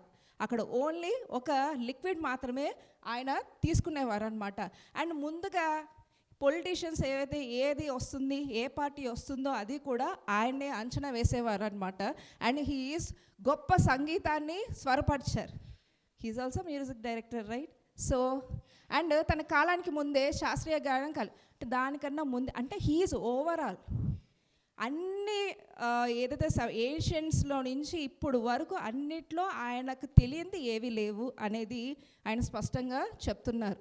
ఆయన నేర్చుకోలేదు, గుర్తు తెచ్చుకున్నారు. సేమ్ కాన్సెప్ట్ మన దగ్గర ఉంది, దాన్ని తట్టి లేపడం అనేది ఆయన చేస్తున్నారనమాట. ఆయన కూడా చూడండి, ఆయనకి ఏమేం జ్ఞానాలు వస్తాయంటే ఈజిప్టియన్ మిస్టరీ స్కూల్స్ నుంచి కాన్షియస్ టీచింగ్స్, ఇలాగా advanced understanding of energy and vibrations ఎలా ఉంటాయి, ఎనర్జీ ఎలా ఉంటాయి, ఇవన్నీ కూడా ఆయనకు జ్ఞానం అనేది బాగా ఉంది. ఓకే, అతను చెప్పిన కొన్ని సత్యాలు చూద్దాం. Consciousness as a source of matter, చైతన్యమే పదార్థానికి మూలం అని చెప్తున్నారు. ఓకే, సో నెక్స్ట్ మనం అందరం వైలెట్ ఫ్లేమ్ అంటాం కదా. ఎస్, అందరం వైలెట్ ఫ్లేమ్ అని. అది కూడా అసలు ఏంటి వైలెట్ ఫ్లేమ్ అని అన్నప్పుడు, it is not a physical fire. Violet flame మన ఇంట్లో ఏమి ఉండదు కదా. Yes, this is not a physical one. అది ఏంటి అని అంటే high frequency spiritual energy. High frequency violet flame అంటేనే హై ఫ్రీక్వెన్సీలో మనం ఉండడం అన్నమాట. సో ఇట్ డజంట్ డెస్ట్రాయ్, ఎవరిని డెస్ట్రాయ్ చేయదు, పనిష్ అసలుకే చేయదు. ఇట్ అప్గ్రేడ్స్, మనం ఏదైతే స్థితిలో ఉన్నామో ఇంకా కాస్త ఉన్నతంగా స్థితికి తీసుకెళ్ళడానికి వైలెట్ ఫ్లేమ్ అనేది యూజ్ అవుతుంది. So the violet flame doesn't burn you, it changes you. This is a transformation. ఏదైతే మన లోపల సరికానివి ఏవైతే ఉన్నాయో అవన్నీ తీసేసి మనకు కావాల్సినవన్నీ కూడా మనం చేంజ్ చేసేదానికి వైలెట్ ఫ్లేమ్ అనేది యూజ్ చేస్తాం. Okay, and why Saint Germain thought మీద వైలెట్ ఫ్లేమ్ అంటే, హ్యూమన్ ఏదైతే మనుషులు సఫర్ అవుతున్నారో దేని గురించి, కర్మ గురించి, right? Human suffering is rooted in karma. కర్మ ఎక్కడ స్టోర్ అవుతుంది అని అంటే మళ్ళీ ఎమోషనల్ అండ్ మెంటల్ ఎనర్జీస్, మన బాడీస్లో ఏవైతే దానికి సఫర్ అవుతున్నామో దాన్ని కూడా తీయడానికి వైలెట్ ఫ్లేమ్ అనేది మనం యూస్ చేస్తున్నాం. And emotional energy comes from unconscious. తెలియకుండానే ఎన్నో ఆలోచనలు చేస్తూ ఉంటాము. అవన్నీ కూడా గోడ కొట్టిన బండితో ఏమైద్దండి, తిరిగి వస్తుంది. మనకు తెలిసి కొట్టేమో తెలియక కొట్టేమో, రివర్స్ అయితే రావాల్సిందే. సో అలా తెలియనివి ఎన్నో బిలీఫ్స్ అవన్నీ కూడా మన బాడీలో ఏవైతే ఉన్నాయో అవన్నీ వైలెట్ ఫ్లేమ్ ద్వారా మనము చేంజ్ చేసుకోవచ్చు అని సెయింట్ జర్మన్ గారి message. Next, you cannot rewrite the past, but you can dissolve the energy state. మనం గతాన్ని ఏమి మార్చలేంగా, కానీ ఇప్పుడున్న పరిస్థితిని మనం చేంజ్ చేసుకోగలుగుతాం. Next one, final truth, short and sweet. ఏం చెప్తున్నారు? సెయింట్ జర్మన్ తన అమరత్వాన్ని నిరూపించడానికి రాలేదు, మనిషి తన శక్తి మర్చిపోయింది ఏదైతే ఉందో గుర్తు చేయడానికి సెయింట్ జర్మన్ గారు వచ్చారు. That is so that's what sweet and స్వాట్గా సెయింట్ జర్మన్ గురించి కొన్ని విషయాలు ఏదైతే నేను తెలుసుకున్నానో, అండ్ ఒక చిన్న రిపోర్ట్ నేను చదివినప్పుడు ఆయన కొన్ని విషయాలు చెప్పారు. కొన్ని విషయాలు వాళ్ళు ఐడెంటిఫై చేసిన దాంట్లో తన శరీరం అంటే తనది ఏదైతే సోల్ని తీసుకెళ్ళినప్పుడు ఒక ఎనిమల్ కాపలా కాస్తుందంట. అలా కూడా అతను వెళ్ళి ఇంకొక దగ్గర పని చేసుకొని వస్తారు అని చెప్పేసి కొన్ని అమెరికన్ దానిలలో రిపోర్ట్స్లో ఉన్నాయి. సో కొన్ని ఫైండింగ్స్లో, సో ఇలా కొన్ని విషయాలు సెయింట్ జర్మన్ గురించి మీకు చెప్తున్నాను. Thank you so much sir for giving this opportunity. ఏం అర్థమైంది మీకు ఇప్పుడు సెయింట్ జర్మన్ గురించి? వైలెట్ ఫ్లేమ్ అర్థమైంటుంది, అదొక్కడే బాగా కనిపిస్తుంది కాబట్టి. Thank you so much for every one. Thank you sir.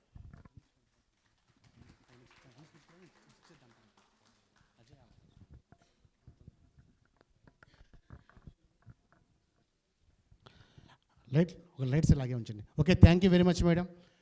యాక్చువల్గా సెయింట్ జర్మన్ టాపిక్ నాది, నేను చెప్పాలనుకున్నాను ఈ సెషన్లో సెయింట్ జర్మన్ గారి గురించి టాపిక్.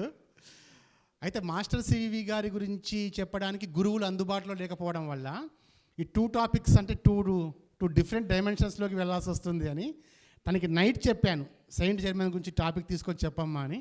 సో రైట్, తను బాగా వర్క్ చేసావు. ఓకే, వెరీ గుడ్ రా, బాగా వర్క్ చేశారు. అలాగే సెయింట్ జర్మన్ గురించి ఒక లివింగ్ ట్రూత్ ఉంటుందండి. తర్వాత మనకి హనీష్ వస్తాడు.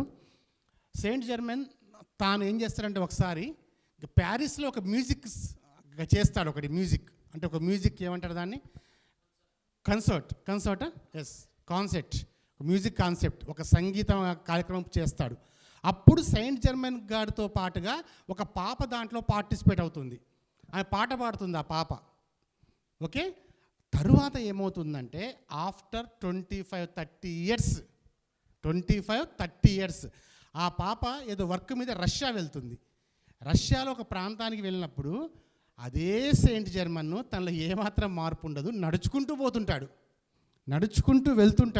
తను గుర్తుపట్టి తను పిలిచి, ఆ రోజు మీరు నాతో మ్యూజిక్ మీరు చేశారు అని చెప్పంటే గుర్తుపడితే ఎస్ నాకు గుర్తుందా అంటాడు.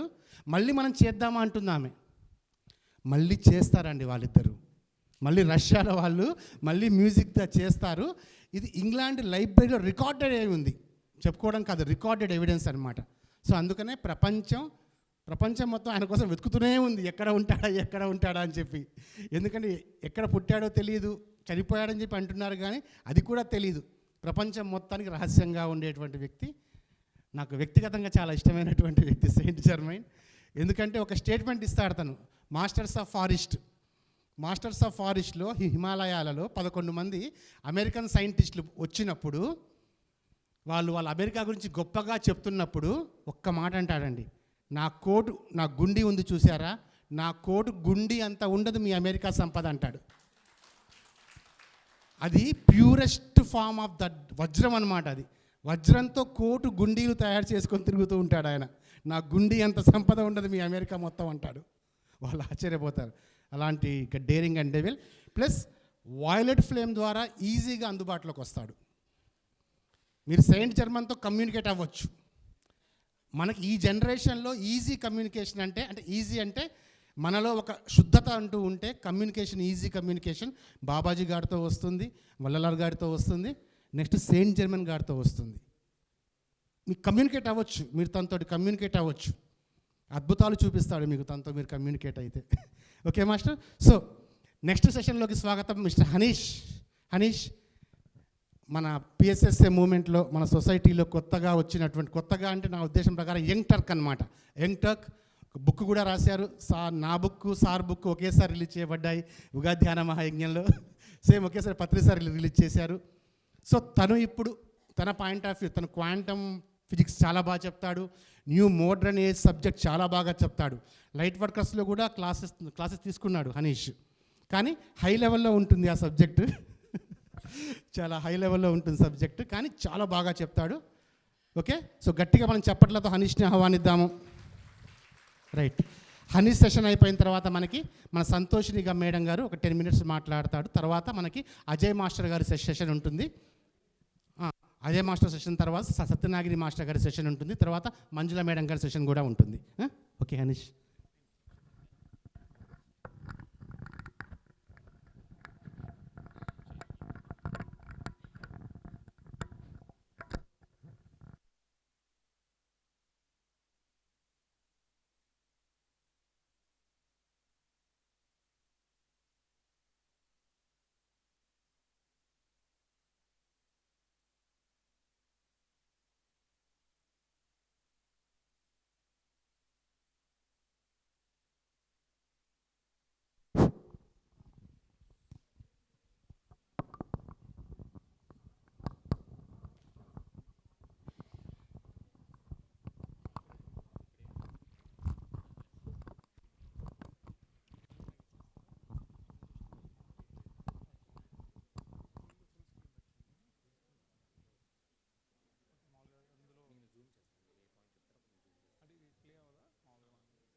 Thank you, Master, first of all, for giving me this opportunity. Allah Bakshu Master గారికి, అలాగే ఇక్కడ ఉన్న మిగతా అందరు మాస్టర్స్కి, అలాగే ఇక్కడికి అటెండ్ అయిన అందరికీ కూడా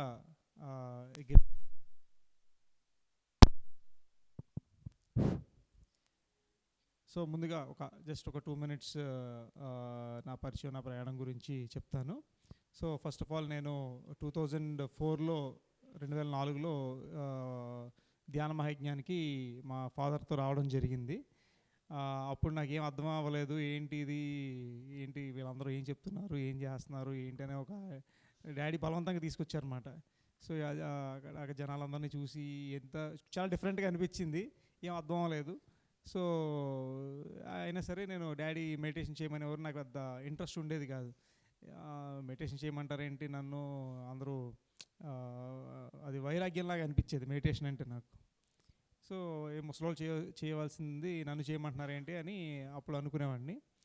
ఆ తర్వాత ఒక 2 years తర్వాత బీటెక్లో ఉండగా 2007 ఆ సంవత్సరంలో ఒక చిన్న యాక్సిడెంట్ జరిగి కాలు ఇరిగింది. సో అప్పుడు బెడ్ మీద ఒక 3 months రెస్ట్ తీసుకోవాల్సిన పరిస్థితి ఏర్పడింది. సో ఎప్పుడు యాక్టివ్గా ఉండే నేను ఒకేసారి బెడ్ మీద అలా ఉండడం, ఎక్కువ స్పోర్ట్స్ ఆడే నేను అలా ఉండడం వలన తెలియని ఒక డిప్రెషన్ అనేది నాలో ఆవహించింది. దానివల్ల చాలా సైకలాజికల్గా సఫర్ అవ్వడం జరిగిందనమాట. మా డాడీ వచ్చేవారు, మెడిటేషన్ చేయని చెప్పేవారు, నేనేమో తిట్టుకునేవాడిని లోపల. ఒక పక్కన కాళ్ళు ఆపరేషన్ అయ్యి పెయిన్ వస్తుంటే ఈయన వచ్చి మెడిటేషన్ చేయమంటారు ఏంటి అని చెప్పి అనుకునేవాడిని. సరే ఒక 1 month అలా అయిన తర్వాత డాడీ ఏం చేశారంటే, ఆక్విడ్లో ఉన్న బాగా మెడిటేషన్లో ఒక మంచి పరిణితి సాధించిన కొంతమంది మాస్టర్స్ని రోజు మా ఇంటికి ఆహ్వానించి మార్నింగ్ పొద్దున్నే 8 o'clock కల్లా మా ఇంటికి వచ్చి నేను ఏదైతే బెడ్ మీద కూర్చుని మెడిటేషన్ చేస్తున్నానో ఆ రూమ్లోనే వాళ్ళు 4 కూర్చుని మా డాడీతో పాటు ఒక 1 hour 45 minutes or to 1 hour meditation చేసేవాళ్ళు వాళ్ళు. సో ఆబ్వియస్లీ వాళ్ళు వచ్చి మెడిటేషన్ చేస్తున్నప్పుడు మనం ఏం చేయలేం కాబట్టి నేను కూడా బలవంతంగా మెడిటేషన్ చేసేవాడిని అనమాట. సో వాళ్ళు నా కోసం దూరం నుంచి వచ్చి మెడిటేషన్ చేస్తున్నారు, మరి నేను చేయాలి కదా అని చెప్పి నేను చేసేవాడిని. అయితే నాకు ఆల్మోస్ట్ ఒక 10-15 days దాకా నాకేమీ అనిపించేది కాదు, ఆలోచనలు వచ్చేవి, అలా ఏదో ఆలోచించుకుంటూ కూర్చునేవాడిని. కొన్ని రోజుల తర్వాత కొంచెంగా ఎనర్జీ అనేది నాకు పాస్ అవ్వడం, ఏదో తెలియని కొన్ని ఎక్స్పీరియన్సెస్ రావడం ఇలా జరుగుతుందనమాట. కానీ దేని గురించి కూడా నాకు అవగాహన లేదు అప్పుడు, ఏంటి అని. అప్పుడు కొంచెం లెగిసి మా డాడీ సాయంతో 2-3 అడుగులు వేస్తూ నడుస్తూ ఉన్నాను. ఈ నడిచే క్రమంలో కొంచెం ఇంట్లో అడుగులు వేస్తుంటే పత్రి సార్ మా ఊరు వచ్చారనమాట. వేరే డాక్టర్ గారి ఇంట్లో, ప్రతాప్ కుమార్ గారు డాక్టర్ గారి ఇంట్లో దిగారు. సో డాడీ ఒకసారి వెళ్దామా అంటే, ఇప్పుడు కష్టం ఇక్కడి నుంచి వెళ్దాం అంటే, లేదు పర్లేదు ట్రై చేద్దాం అని చెప్పి తీసుకెళ్ళారు. సో పత్రి సార్తో ఫస్ట్ ఇంటరాక్షన్ అదే నాకు. సో ఆయన బెడ్ మీద అలా జస్ట్ జారిబడి ఉన్నారు, చాలామంది కాళ్ళు నొక్కుతున్నారు, ఏంటి ఈయన అనుకుని సరే అని చెప్పి వెళ్తే డాడీని ఏంటి అంటే, మా అబ్బాయి అండి యాక్సిడెంట్ అయింది అన్నారు. ఓహో అని చెప్పి నా కళ్ళల్లోకి చూస్తూ ఆయన షేక్ హ్యాండ్ ఇచ్చారు నాకు.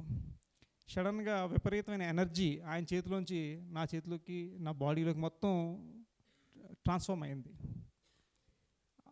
నాకు అర్థం అవ్వలేదు ఏంటి అని, ఒక షాక్లో ఉన్నాను నేను. మా నాన్నగారు నన్ను ఇలా పట్టుకుని ఉంచున్నారు, ఆయన కరెంట్ షాక్ కొడితే ఎలా ఫీల్ అవుతారో అలా ఫీల్ అయ్యి చెయ్యిని వదిలేశారనమాట. అంటే అంత ఎలక్ట్రికల్ ఎనర్జీ ఒక బాడీ నుంచి ఇంకొక బాడీకి ట్రాన్స్ఫర్ అయింది. సో నేను ఒక సైన్స్ స్టూడెంట్, అప్పటికి ఇంజనీరింగ్ స్టూడెంట్ని, 2007 సంగతి చెప్తున్నాను.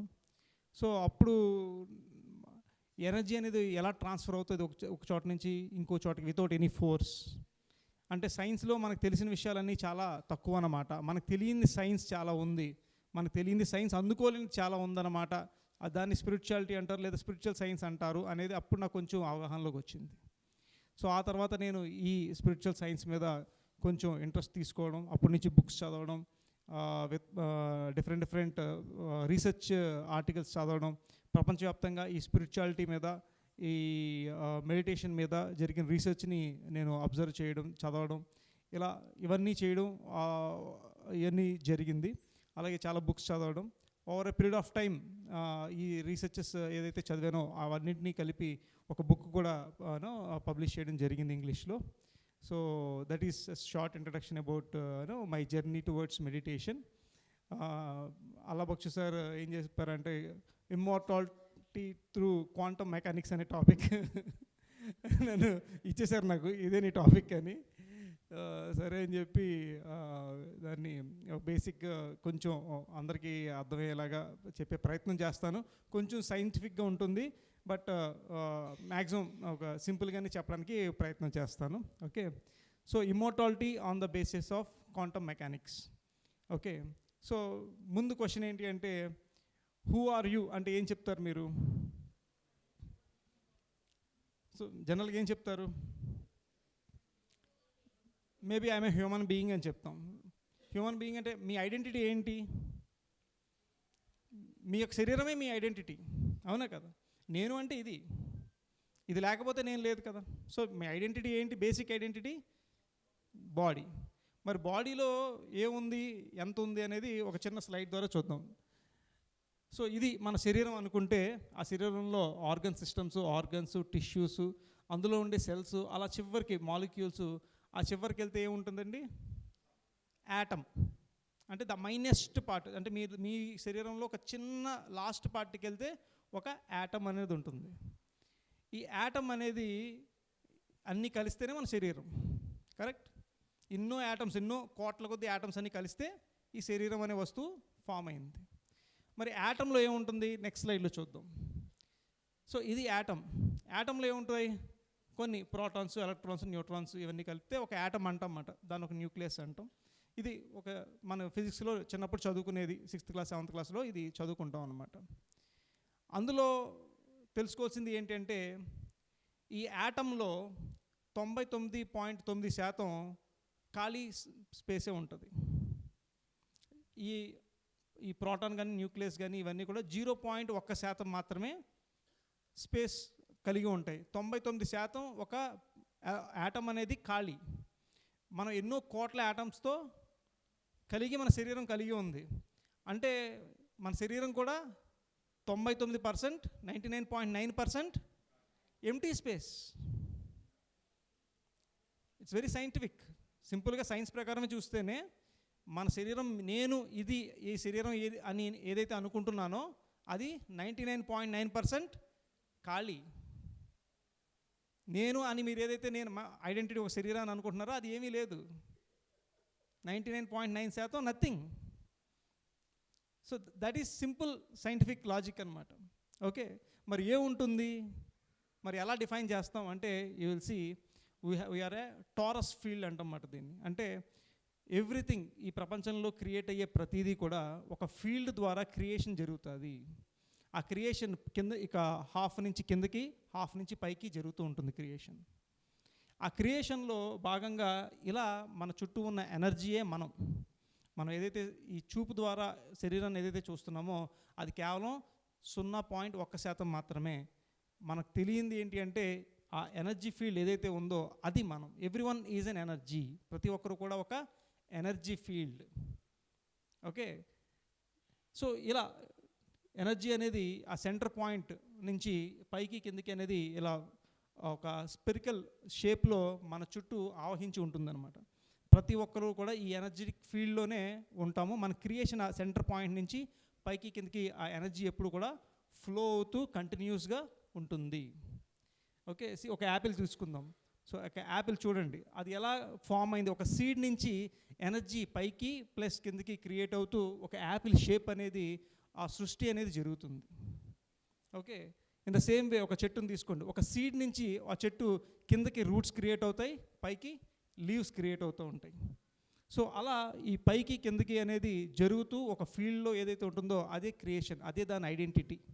మన ఐడెంటిటీ అయినా, ప్రకృతిలో దేని ఐడెంటిటీ అయినా సరే, ఇలా ఒక ఫీల్డ్లో మీకు చూస్తే రకరకాల ఏవైనా సరే, ఒక మ్యాగ్నెట్ తీసుకున్నా సరే, లేదా మరి ఇంకా యాపిల్ తీసుకున్నా, ఇంకా ఒక టార్నడో తీసుకున్నా, ఏదైనా సరే, మన ఎర్త్ ఫీల్డ్ తీసుకున్నా సరే, ఇలా ఒక ఎనర్జెటిక్ ఫీల్డ్లో కలిగి ఉంటాం మనం.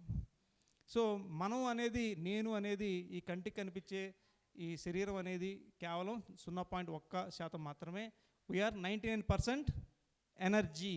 We are 99% energy, right? అది క్లియర్గా అండి, సైంటిఫిక్గా అందరికీ క్లారిటీ వచ్చింది కదా. Okay, so let us go to the next thing. So మనకి జనరల్గా హయ్యర్ సెల్ఫ్ అని మాట్లాడుతూ ఉంటాం. సో నేను అనేది, ఈ ఎనర్జీ అనేది గురించి ఇప్పుడు తెలుసుకున్నాం. మరి ఈ ఎనర్జీ ఎక్కడి నుంచి క్రియేట్ అయింది? దేనికి కనెక్ట్ అయ్యింది, దాన్ని ఒక హయ్యర్ సెల్ఫ్ అని దానికి రకరకాల పేర్లు పెడుతున్నాం. అందులో దాన్ని మనం ఇన్ఫినైట్ అంటాం, లేదా అన్నోన్ సోర్స్ అంటాం, యూనివర్సల్ మైండ్ అంటాం, స్పిరిట్ అంటాం, లేదా క్వాంటమ్ ఫీల్డ్ అంటాం.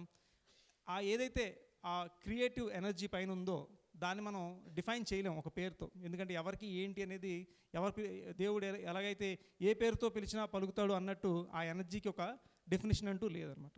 So that is what we are having. ఆ ఎనర్జీ దాన్ని డిఫైన్ చేయలేం. Okay, next slide. Okay, so ఈ ఎనర్జీ ఫీల్డ్లో మనకున్న ఈ ఎనర్జీ ఏదైతే ఆ మెయిన్ సోర్స్ ఆఫ్ ఎనర్జీ నుంచే ఈ ఎనర్జీ క్రియేట్ అవుతూ వచ్చింది. సో దాంతో మనం ఎప్పుడైతే కనెక్ట్ అవుతూ వచ్చాం, కానీ ఇక్కడికి వచ్చిన తర్వాత ఏమవుతుంది, ఆ కనెక్షన్ అనేది తగ్గిపోతుంది. దాంతో మళ్ళీ కనెక్ట్ అవడమే మన మెడిటేషన్ కానీ స్పిరిచువల్ ఎవల్యూషన్ కానీ అంటాం అనమాట. జస్ట్ లైక్ ఒక చిన్న ఎగ్జాంపుల్ ఏంటంటే, ఫిజికల్గా చెప్పాలంటే పిల్లలు చిన్నప్పుడు మనకి పేరెంట్స్తో చాలా అటాచ్డ్గా ఉంటారు. వాళ్ళు లేకపోతే వెంటనే వాళ్ళు భయపడిపోతారు. వాళ్ళకి వాళ్ళ ఆ నర్వస్ సిస్టమ్ కూడా చాలా బాగా సింపాటిక్ స్టేట్లోకి వెళ్ళిపోతుంది అనమాట. కానీ కొంచెం పెద్ద అయిన తర్వాత ఒక టీనేజ్ దాకా వచ్చిన తర్వాత ఆటోమేటిక్గా ప్రకృతి పరంగానే ఒక డిస్కనెక్షన్ అనేది పేరెంట్స్ నుంచి ఏర్పడుతుంది. తెలియకుండానే పిల్లలు పేరెంట్స్కి దూరంగా వెళ్ళాలని ఆటోమేటిక్గా అనుకుంటారు. ఆ గుంపు లేదా ఆ సమూహం లేదా ఒక ఫ్యామిలీ నుంచి దూరంగా జరగాలనే ఒక డిజైర్ ఆటోమేటిక్గా న్యాచురల్గానే వస్తుంది. ఎందుకు అంటే అది నేచర్ క్రియేట్ చేసింది. అది ఆ తర్వాత మళ్ళీ కొన్ని రోజుల తర్వాత మళ్ళీ నార్మల్గానే ఉంటుంది. కానీ అది న్యాచురల్గా జరిగింది. ఇదే స్పిరిచువల్గా కూడా మనం ఇనీషియల్గా వచ్చినప్పుడు చాలా అటాచ్డ్గా ఉంటాం మనం ఆ ఎనర్జీతో. కానీ over a period of time మనం నేచర్ ఏం చేసిందంటే మనల్ని మనం తెలుసుకోవడానికి దాని నుంచి డిస్కార్డ్ చేసింది మనల్ని. మళ్ళీ మనం ఎప్పుడైతే స్పిరిచువల్ జర్నీ స్టార్ట్ చేసి మనం తెలుసుకుంటామో అప్పుడు మళ్ళీ మనం ఆ ఎనర్జీకి కనెక్ట్ అవుతాం అనమాట. So that is a simple analogy. So Newtonian physics ఏం చెప్తుంది అంటే ఎవ్రీథింగ్ ఈజ్ పార్టికల్, ప్రతిదీ కూడా పార్టికలే, అంటే యాటమ్మే అని చెప్తుంది. ఇప్పుడు దాకా మనం డిస్కస్ చేసింది కూడా యాటమ్ గురించే. అంటే ప్రతిదీ వస్తువే, మనం చూసేదే వస్తువు. టైం అనేది లీనియర్. ఇప్పుడు గంట అయింది, నెక్స్ట్ ఇంకో గంట అవుతుంది. మనం చూసేది కనిపించేదే ప్రపంచం. అది న్యూటోనియన్ ఫిజిక్స్. దీన్ని ఛాలెంజ్ చేస్తూ ఐన్స్టీన్ కానీ లేదా క్వాంటమ్ ఫిజిక్స్ కానీ ఏం చెప్పారు అంటే, you can go to the next slide. దీని గురించి ఏం చెప్పారంటే, universe is made out of energy which is also referred as field. Quantum physics ఏం చెప్తుందంటే ఈ ప్రపంచం అనేది మేడ్ అవుట్ ఆఫ్ ఒక ఎనర్జీ. న్యూటన్ చెప్పిన లా ప్రకారం కాదు, ఒక ఎనర్జీతోనే ఈ ప్రపంచం అంతా క్రియేట్ అయ్యింది. మనందరం కూడా ఒక ఎనర్జీ అని చెప్పేదే quantum field. Okay, next. So next ఈ పిక్చర్లో చూస్తే ఫస్ట్ పిక్చర్ మనకి న్యూటన్ మోడల్ అనమాట. భూమి అనేది న్యూటన్స్ ఫిక్స్డ్ స్పేస్, చుట్టూ అన్ని స్పేస్ ఇలాగే ఉంటాయి అనేది ఒక న్యూటన్ ఫిజిక్స్ అంటాం. ఇది Einstein's flexible space time. Einstein ఏం చెప్తాడంటే అలా అన్నీ ఫిక్స్డ్గా ఉండవు. ఆ ఆబ్జెక్ట్ ఏదైతే ఉంటుందో దాని యొక్క శక్తి బట్టి దాని చుట్టూ ప్రపంచం అనేది ఉంటుంది అని ఐన్స్టీన్ వాళ్ళు అనమాట. దీన్నే మనం క్వాంటమ్ ఫిజిక్స్ అంటాం. సో న్యూటోనియన్ ఫిజిక్స్ అనేది ఒకప్పుడు ఎలాగైతే ప్రజలంతా ప్రపంచం అంతా ఈ భూమి ఒక ఫ్లాట్గా ఉండేది అనుకునేవారో ఆ type of analogy Newtonian physics. తర్వాత అది గుండ్రంగా ఉంటుందని ఎలాగైతే మనం తెలుసుకున్నామో ఇదిలో కూడా అంతే. ప్రపంచం అనేది ఎవ్రీ ఆబ్జెక్ట్ యూనిక్గా ఉంటుంది అనేది న్యూటన్ ఫిజిక్స్, పార్టికల్గా ఉంటుందని. బట్ ప్రతి ఆబ్జెక్ట్ కూడా తన యొక్క శక్తి ద్వారా తన చుట్టూ ఉన్న ప్రపంచాన్ని మారుస్తుంది అనేది ఐన్స్టీన్ ఎనర్జీ ఫీల్డ్ అనమాట. Okay, next you can next. So quantum mechanics అంటే ఏంటి, ఒక బేసిక్గా కొంచెం మీకు అర్థమయ్యేలాగా సింపుల్గానే చెప్పే ప్రయత్నం చేస్తాను. సో ఈ క్వాంటమ్ మెకానిక్స్ అనేది ద టైనియెస్ట్ యాటమ్స్ సంబంధించి చేసే రీసెర్చ్ని కానీ దాని గురించి వాటి బిహేవియర్ గురించి చెప్పేదే కానీ క్వాంటమ్ మెకానిక్స్ అంటన్నమాట. So for example quantum mechanics ఏం చెప్తుందంటే మనం చేసే అబ్జర్వేషన్ బట్టే ప్రపంచం అనేది ఉంటుంది. మీ ప్రపంచం అనేది మీరు చేసే అబ్జర్వేషన్ బట్టి ఉంటుంది. ఉండడం మాత్రమే కాదు, మీ ప్రపంచం అనేది మల్టీ డైమెన్షనల్స్లో ఉంటుంది. Multi dimensional. ఈరోజు మీరు ఫర్ ఎగ్జాంపుల్ అల్లాబక్షు గారు పెట్టిన ఈ క్లాస్కి రావాలనుకుంటున్నారు అనేది ఒక చాయిస్, రాకూడదు అనేది ఒక చాయిస్. రావాలి అనుకున్న చాయిస్ ప్రకారం మీ ప్రపంచం ఇక్కడ ఉంది. మీ ప్రపంచం రాకూడదనే చాయిస్ ఉంటే అక్కడ మీ ప్రపంచం అక్కడ కూడా ఉంటుంది.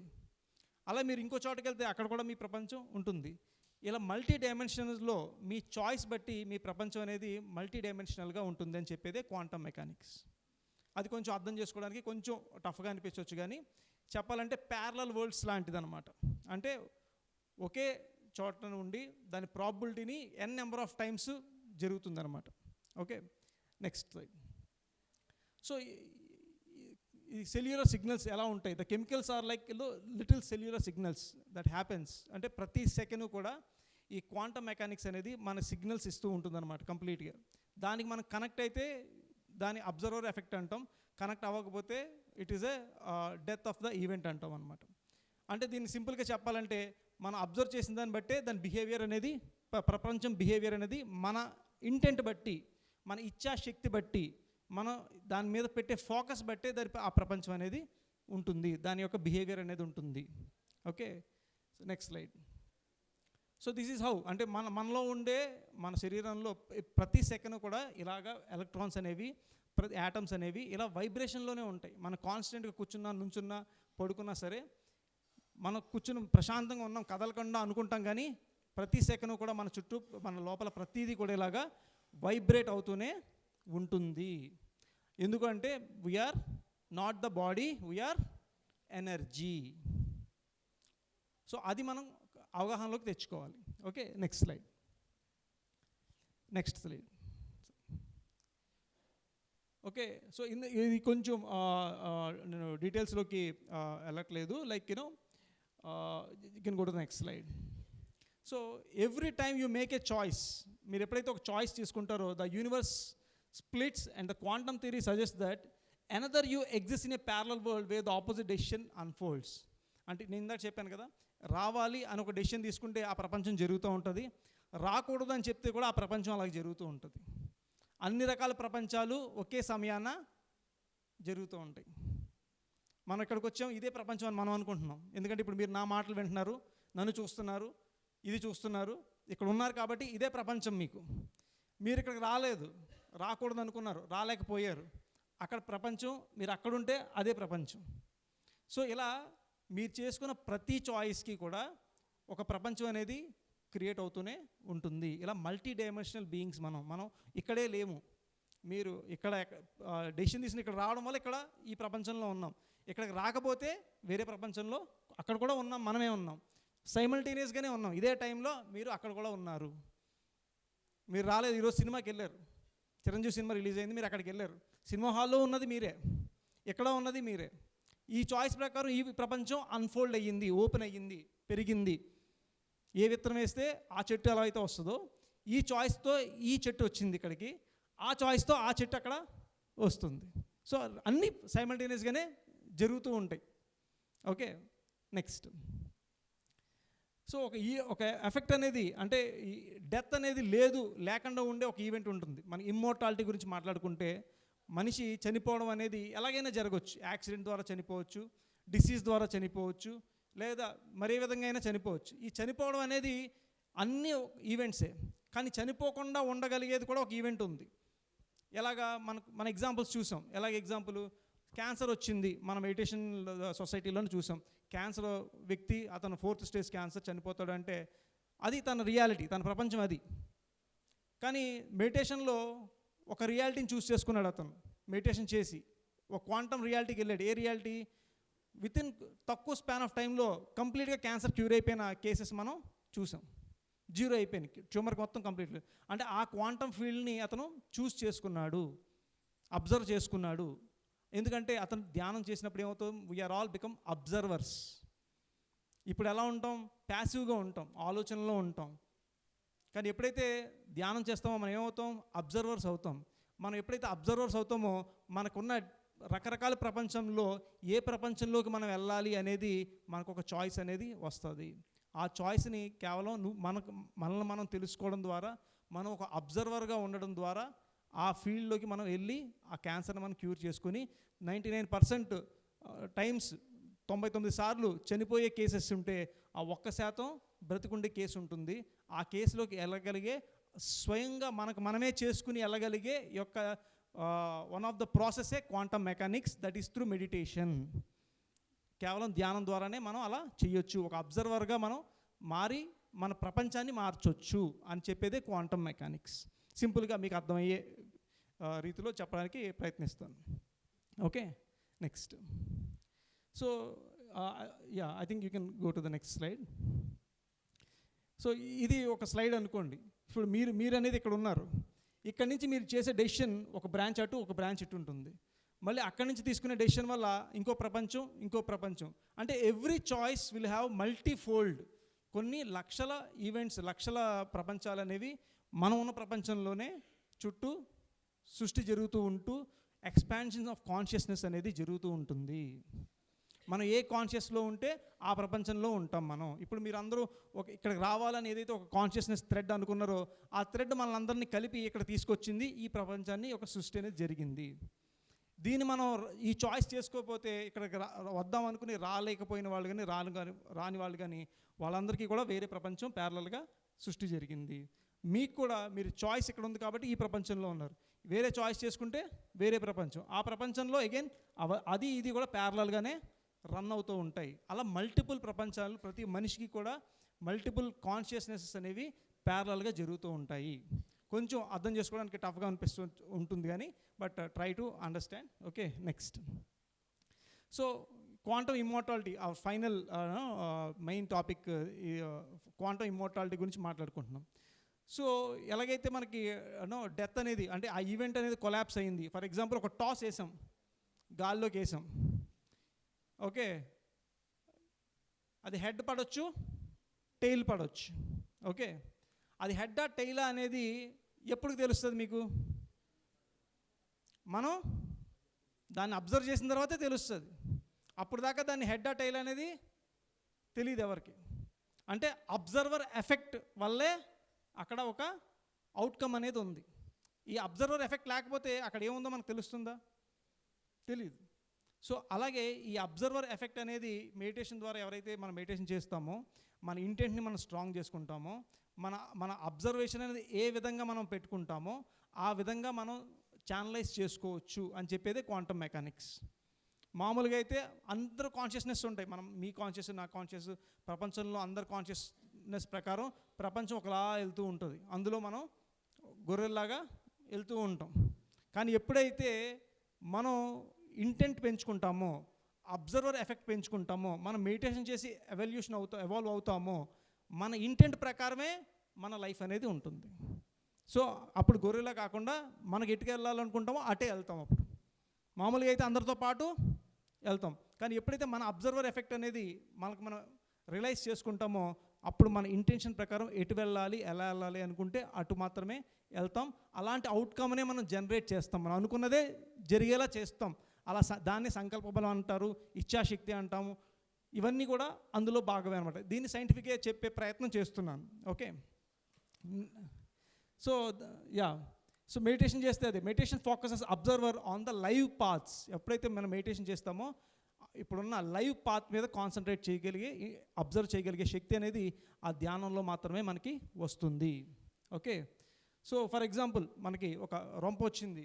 సో 2 బ్రాంచెస్ ఉన్నాయి. ఇందాక చెప్పాను కదా బ్రాంచెస్. ఒక బ్రాంచ్ ఏంటి, ఆ రొంప మనకి సిక్ చేస్తుంది. రెండోది ఏంటి, క్విక్ హీల్ కూడా జరగవచ్చు.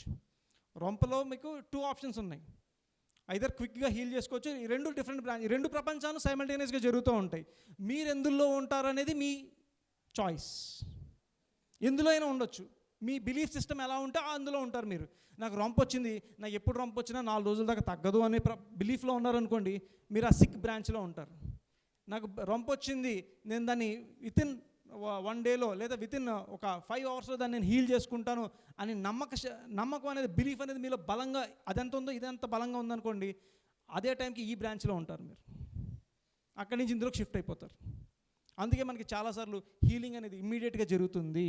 ఇమ్మీడియట్గా చాలా విషయాల్లో చాలామంది మనం పిఎంసీలో కానీ లేదా పిఎస్ఎస్ఎంలో కానీ చాలామంది ఇమ్మీడియట్గా వాళ్ళకి హీలింగ్ జరిగి, డాక్టర్స్ ఎప్పటి నుంచో ఉన్న ప్రాబ్లమ్స్ కూడా హీలింగ్ జరిగి అప్పటికప్పుడు వాళ్ళ బ్రాంచ్ మారి, వాళ్ళ అబ్జర్వర్ ఎఫెక్ట్ వల్ల బ్రాంచ్ మారి కంప్లీట్గా డిఫరెంట్ రియాలిటీలోకి వాళ్ళు రావడం జరిగింది, హెల్తీ రియాలిటీలోకి రావడం జరిగింది. That is one example.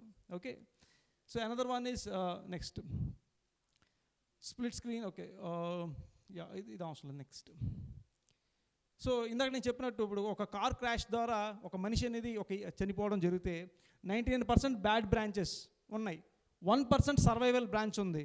So ఆ 1% సర్వైవల్ బ్రాంచ్లో అబ్జర్వర్ మాత్రమే ఉండగలుగుతాడు. దానికి కొన్ని ఎగ్జాంపుల్స్ కూడా జరుగుతాయి. ఫర్ ఎగ్జాంపుల్ నేను ఆల్మోస్ట్ 2008లో ఒక మాస్టర్ మా ఇంటికి వచ్చి మెడిటేషన్ చేసేవారు. ఆయన ఒక చెప్పారు మాట, ఒక ఎక్స్పీరియన్స్. ఆయన తన బండి మీద అతి వేగంగా వెళ్తున్నాడు. ఓకే, వేగంగా వెళ్తున్నాడు.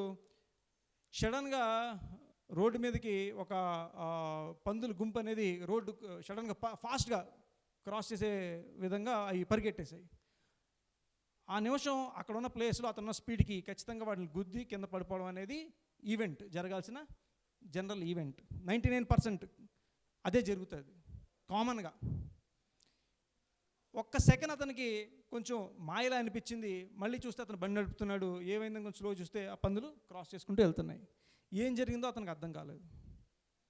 అతను ఇంటికి వెళ్ళిన తర్వాత తనకు నిద్ర పట్టలేదు. వెంటనే పిరమిడ్ దగ్గరికి వెళ్ళి కూర్చుని మెడిటేషన్ చేసుకున్నాడు. అలా ఒక 3 hours మెడిటేషన్ చేసుకున్న తర్వాత అతనికి ఒక విజన్ కనిపించింది. ఏంటి అంటే ఆ సెకండ్ ఏమైందో తనకు తెలియదు, అన్కాన్షియస్ అయిపోతాం. ఒక సడన్గా మనకి ఏదైనా సడన్గా జరిగితే ఏమవుతుంది, మనం అబ్జర్వర్ ఎఫెక్ట్ పోతుంది. ఏం జరుగుతుందో తెలియదు, అబ్జర్వర్ ఎఫెక్ట్లోంచి బయటికి వెళ్ళిపోతాం. మనం సడన్గా జరిగినప్పుడు షాక్ గురైనప్పుడు ఏమవుతుంది, ఆ నిమిషం ఏం జరిగిందో తెలియదు అంటాం. చాలాసార్లు మనకు కూడా అవగాహనలోకి వస్తుంది. సో అతనికి అక్కడ స్లో మోషన్లో అక్కడ అర్థమైంది. అక్కడికి వెళ్ళిన తర్వాత అతని బండి తెలియకుండానే ఆటోమేటిక్గా స్లో అయ్యింది. అవన్నీ వెళ్ళిపోయిన తర్వాత మళ్ళీ నార్మల్ స్పీడ్లోకి, అంటే స్పీడ్ వెళ్ళాలంటే స్లోగా పైకి ఎక్కాలి స్పీడ్, కానీ అలా లేదు. తెలియకుండానే స్లో అయ్యింది, తెలియకుండానే మళ్ళీ అదే స్పీడ్లోంచి మళ్ళీ కంటిన్యూ అయిపోయింది. ఆ 1% అనమాట. ఆ 1% ఆప్షన్ ఏదైతే ఉందో ఆ ఆప్షన్ని అతను అతనున్న స్థితి వల్ల, అతనున్న ఆ ధ్యాన స్థితి వల్ల ఆ 1% ఆప్షన్లోకి అతను అనుకోకుండా వెళ్ళడం జరిగింది. అందుకే అతను సర్వైవ్ అయ్యాడు యాక్సిడెంట్ పడకుండా. ఓకే, సో దాన్ని జస్ట్ సైంటిఫిక్గా అర్థం చేసుకునే ప్రయత్నం చేస్తున్నాం అనమాట. ఓకే, సో అదే మనం ఏజింగ్ గురించి కూడా అదే అల్లాబక్షిగా చెప్తూ ఉంటారు. ఏజింగ్ గురించి కూడా, what about getting old? Ageing splits, 1 branch stays strong, you slide with the healthy flower, no and feel. ఒక బ్రాంచ్ ఖచ్చితంగా ఉంటుంది. ఏది? Immortality branch.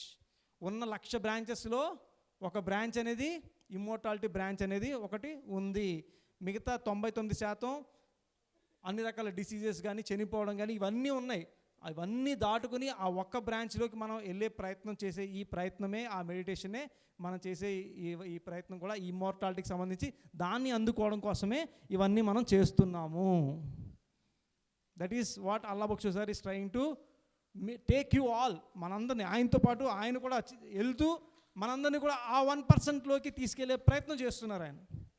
So that is సైంటిఫిక్గా దాన్ని అర్థం చేసుకునే ప్రయత్నం చేస్తున్నాం. Okay, so next, so why it matters అంటే, ఇప్పుడు దీన్ని ఈ సైన్స్ అంతా కూడా ఈ క్వాంటమ్ బయాలజీ అంటాం. అందుకే ఎందుకు డాక్టర్స్ ఎక్స్ప్లెయిన్ చేయలేరు, సడన్గా ఎందుకు ఒక ట్యూమర్ ఉన్నట్టుండి మాయమైపోతుంది. So one of my meditation friend వాళ్ళ మదర్ ఉన్నారనమాట. సో ఆవిడ కూడా మెడిటేషన్ ఎప్పటి నుంచో చేస్తారు. ఆవిడకి ఒకసారి ఒంట్లో బాగోపోతే డాక్టర్స్ దగ్గరికి వెళ్తే వాళ్ళు మీకు టెస్ట్లన్నీ చేసి మీకు క్యాన్సర్ ఉందమ్మా, దాన్ని మనం ఆపరేషన్ చేసి తీయకపోతే మీకు చాలా మీ లైఫ్కి డేంజర్ అని చెప్పారనమాట. సో ఆవిడకి ఏం చేయాలో తెలియక అప్పుడు పత్రి సార్ దగ్గరికి మామూలుగా కలిసినప్పుడు వచ్చారు. సార్ ఇలా అయ్యింది సార్, కరెక్ట్గా మన ధ్యాన మహాచక్రం అదే టైంలో, ఆవిడకి చాలా ఇష్టం అన్నమాట ధ్యాన మహాచక్రంలో ఉండడం. సో అదే టైంలో నాకు ఇలా ఆపరేషన్ ఆ టైంకి చేయాలంటున్నారు, ఏం చేయమంటారు సార్ అని అడిగింది. సారు వెరైటీగా చెప్తారు కదా, అక్కడ చచ్చేదేదో ఇక్కడికి వచ్చి చావు అన్నారనమాట. సో ఏంటి అలా అంటున్నారు, ఓకే అని చెప్పి మొత్తానికి సరే వాళ్ళంటే వాళ్ళ ఫ్యామిలీ కానీ వీళ్ళందరూ కూడా నువ్వేంటి అక్కడికి వెళ్ళకుండా ఇక్కడ ఈ ధ్యానం ఇవన్నీ పట్టుకుని తిరుగుతున్నావు ఏంటి అని చెప్పి చాలా ఒత్తిడి చేసే ప్రయత్నం చేశారు. కానీ ఆవిడేమో సార్ ఏదైతే చెప్పారో దాన్నే ఫాలో అవుతాను నేను అని ధ్యాన మహాచక్రానికి వచ్చారు. అఖండ ధ్యానంలో కూర్చున్నారు. ఇవన్నీ జరిగింది, అయిపోయింది. మళ్ళీ డేట్ పోస్ట్ పోన్ చేసుకుని జనవరి 15కో 20కో డేట్ తీసుకున్నారు. కణితి తీసే ఆపరేషన్ సంథింగ్ ఏదో అప్పటికి పోస్ట్ పోన్ పెట్టుకున్నారు. ఓ 15 daysకు మొత్తానికి వాళ్ళు డాక్టర్స్ టైం ఇచ్చారు. ఇచ్చిన తర్వాత వెళ్ళారు, హాస్పిటల్కి వెళ్ళారు. ప్రీ స్క్రీనింగ్ చేస్తారు, అంటే ఆపరేషన్ చేసే ముందు ప్రీ స్క్రీనింగ్ చేస్తారన్నమాట. మళ్ళీ దాన్ని ఎక్కడ ఉంది దాన్ని ఐడెంటిఫై చేసి ఆ ప్రీ స్క్రీనింగ్ చేస్తుంటే అందరూ కనిపించట్లేదు వాళ్ళకి. ఏమైంది ఇప్పుడు అన్నీ చూసుకున్నాం, అన్నీ షెడ్యూల్ చేసుకున్నాం, అంతా రెడీ చేసుకున్నాం ఆపరేషన్కి. ఏమైంది 10 రోజుల్లో తెలీదు. ఆ 10 రోజుల్లో ఏదో అయింది, అది మొత్తం 0 అయిపోయింది. సో అలా ఉంటుంది అనమాట. ఆ 1%లోకి మనం వెళ్ళగలిగితే ఆ ఒక్క అబ్జర్వర్ ఎఫెక్ట్లోకి ఏదైనా సాధ్యమే, ఏదైనా సాధ్యమే. హీలింగ్ అయినా సాధ్యమే, ఇమ్మోర్టాలిటీ అయినా సాధ్యమే. Anything is possible at any given point of time.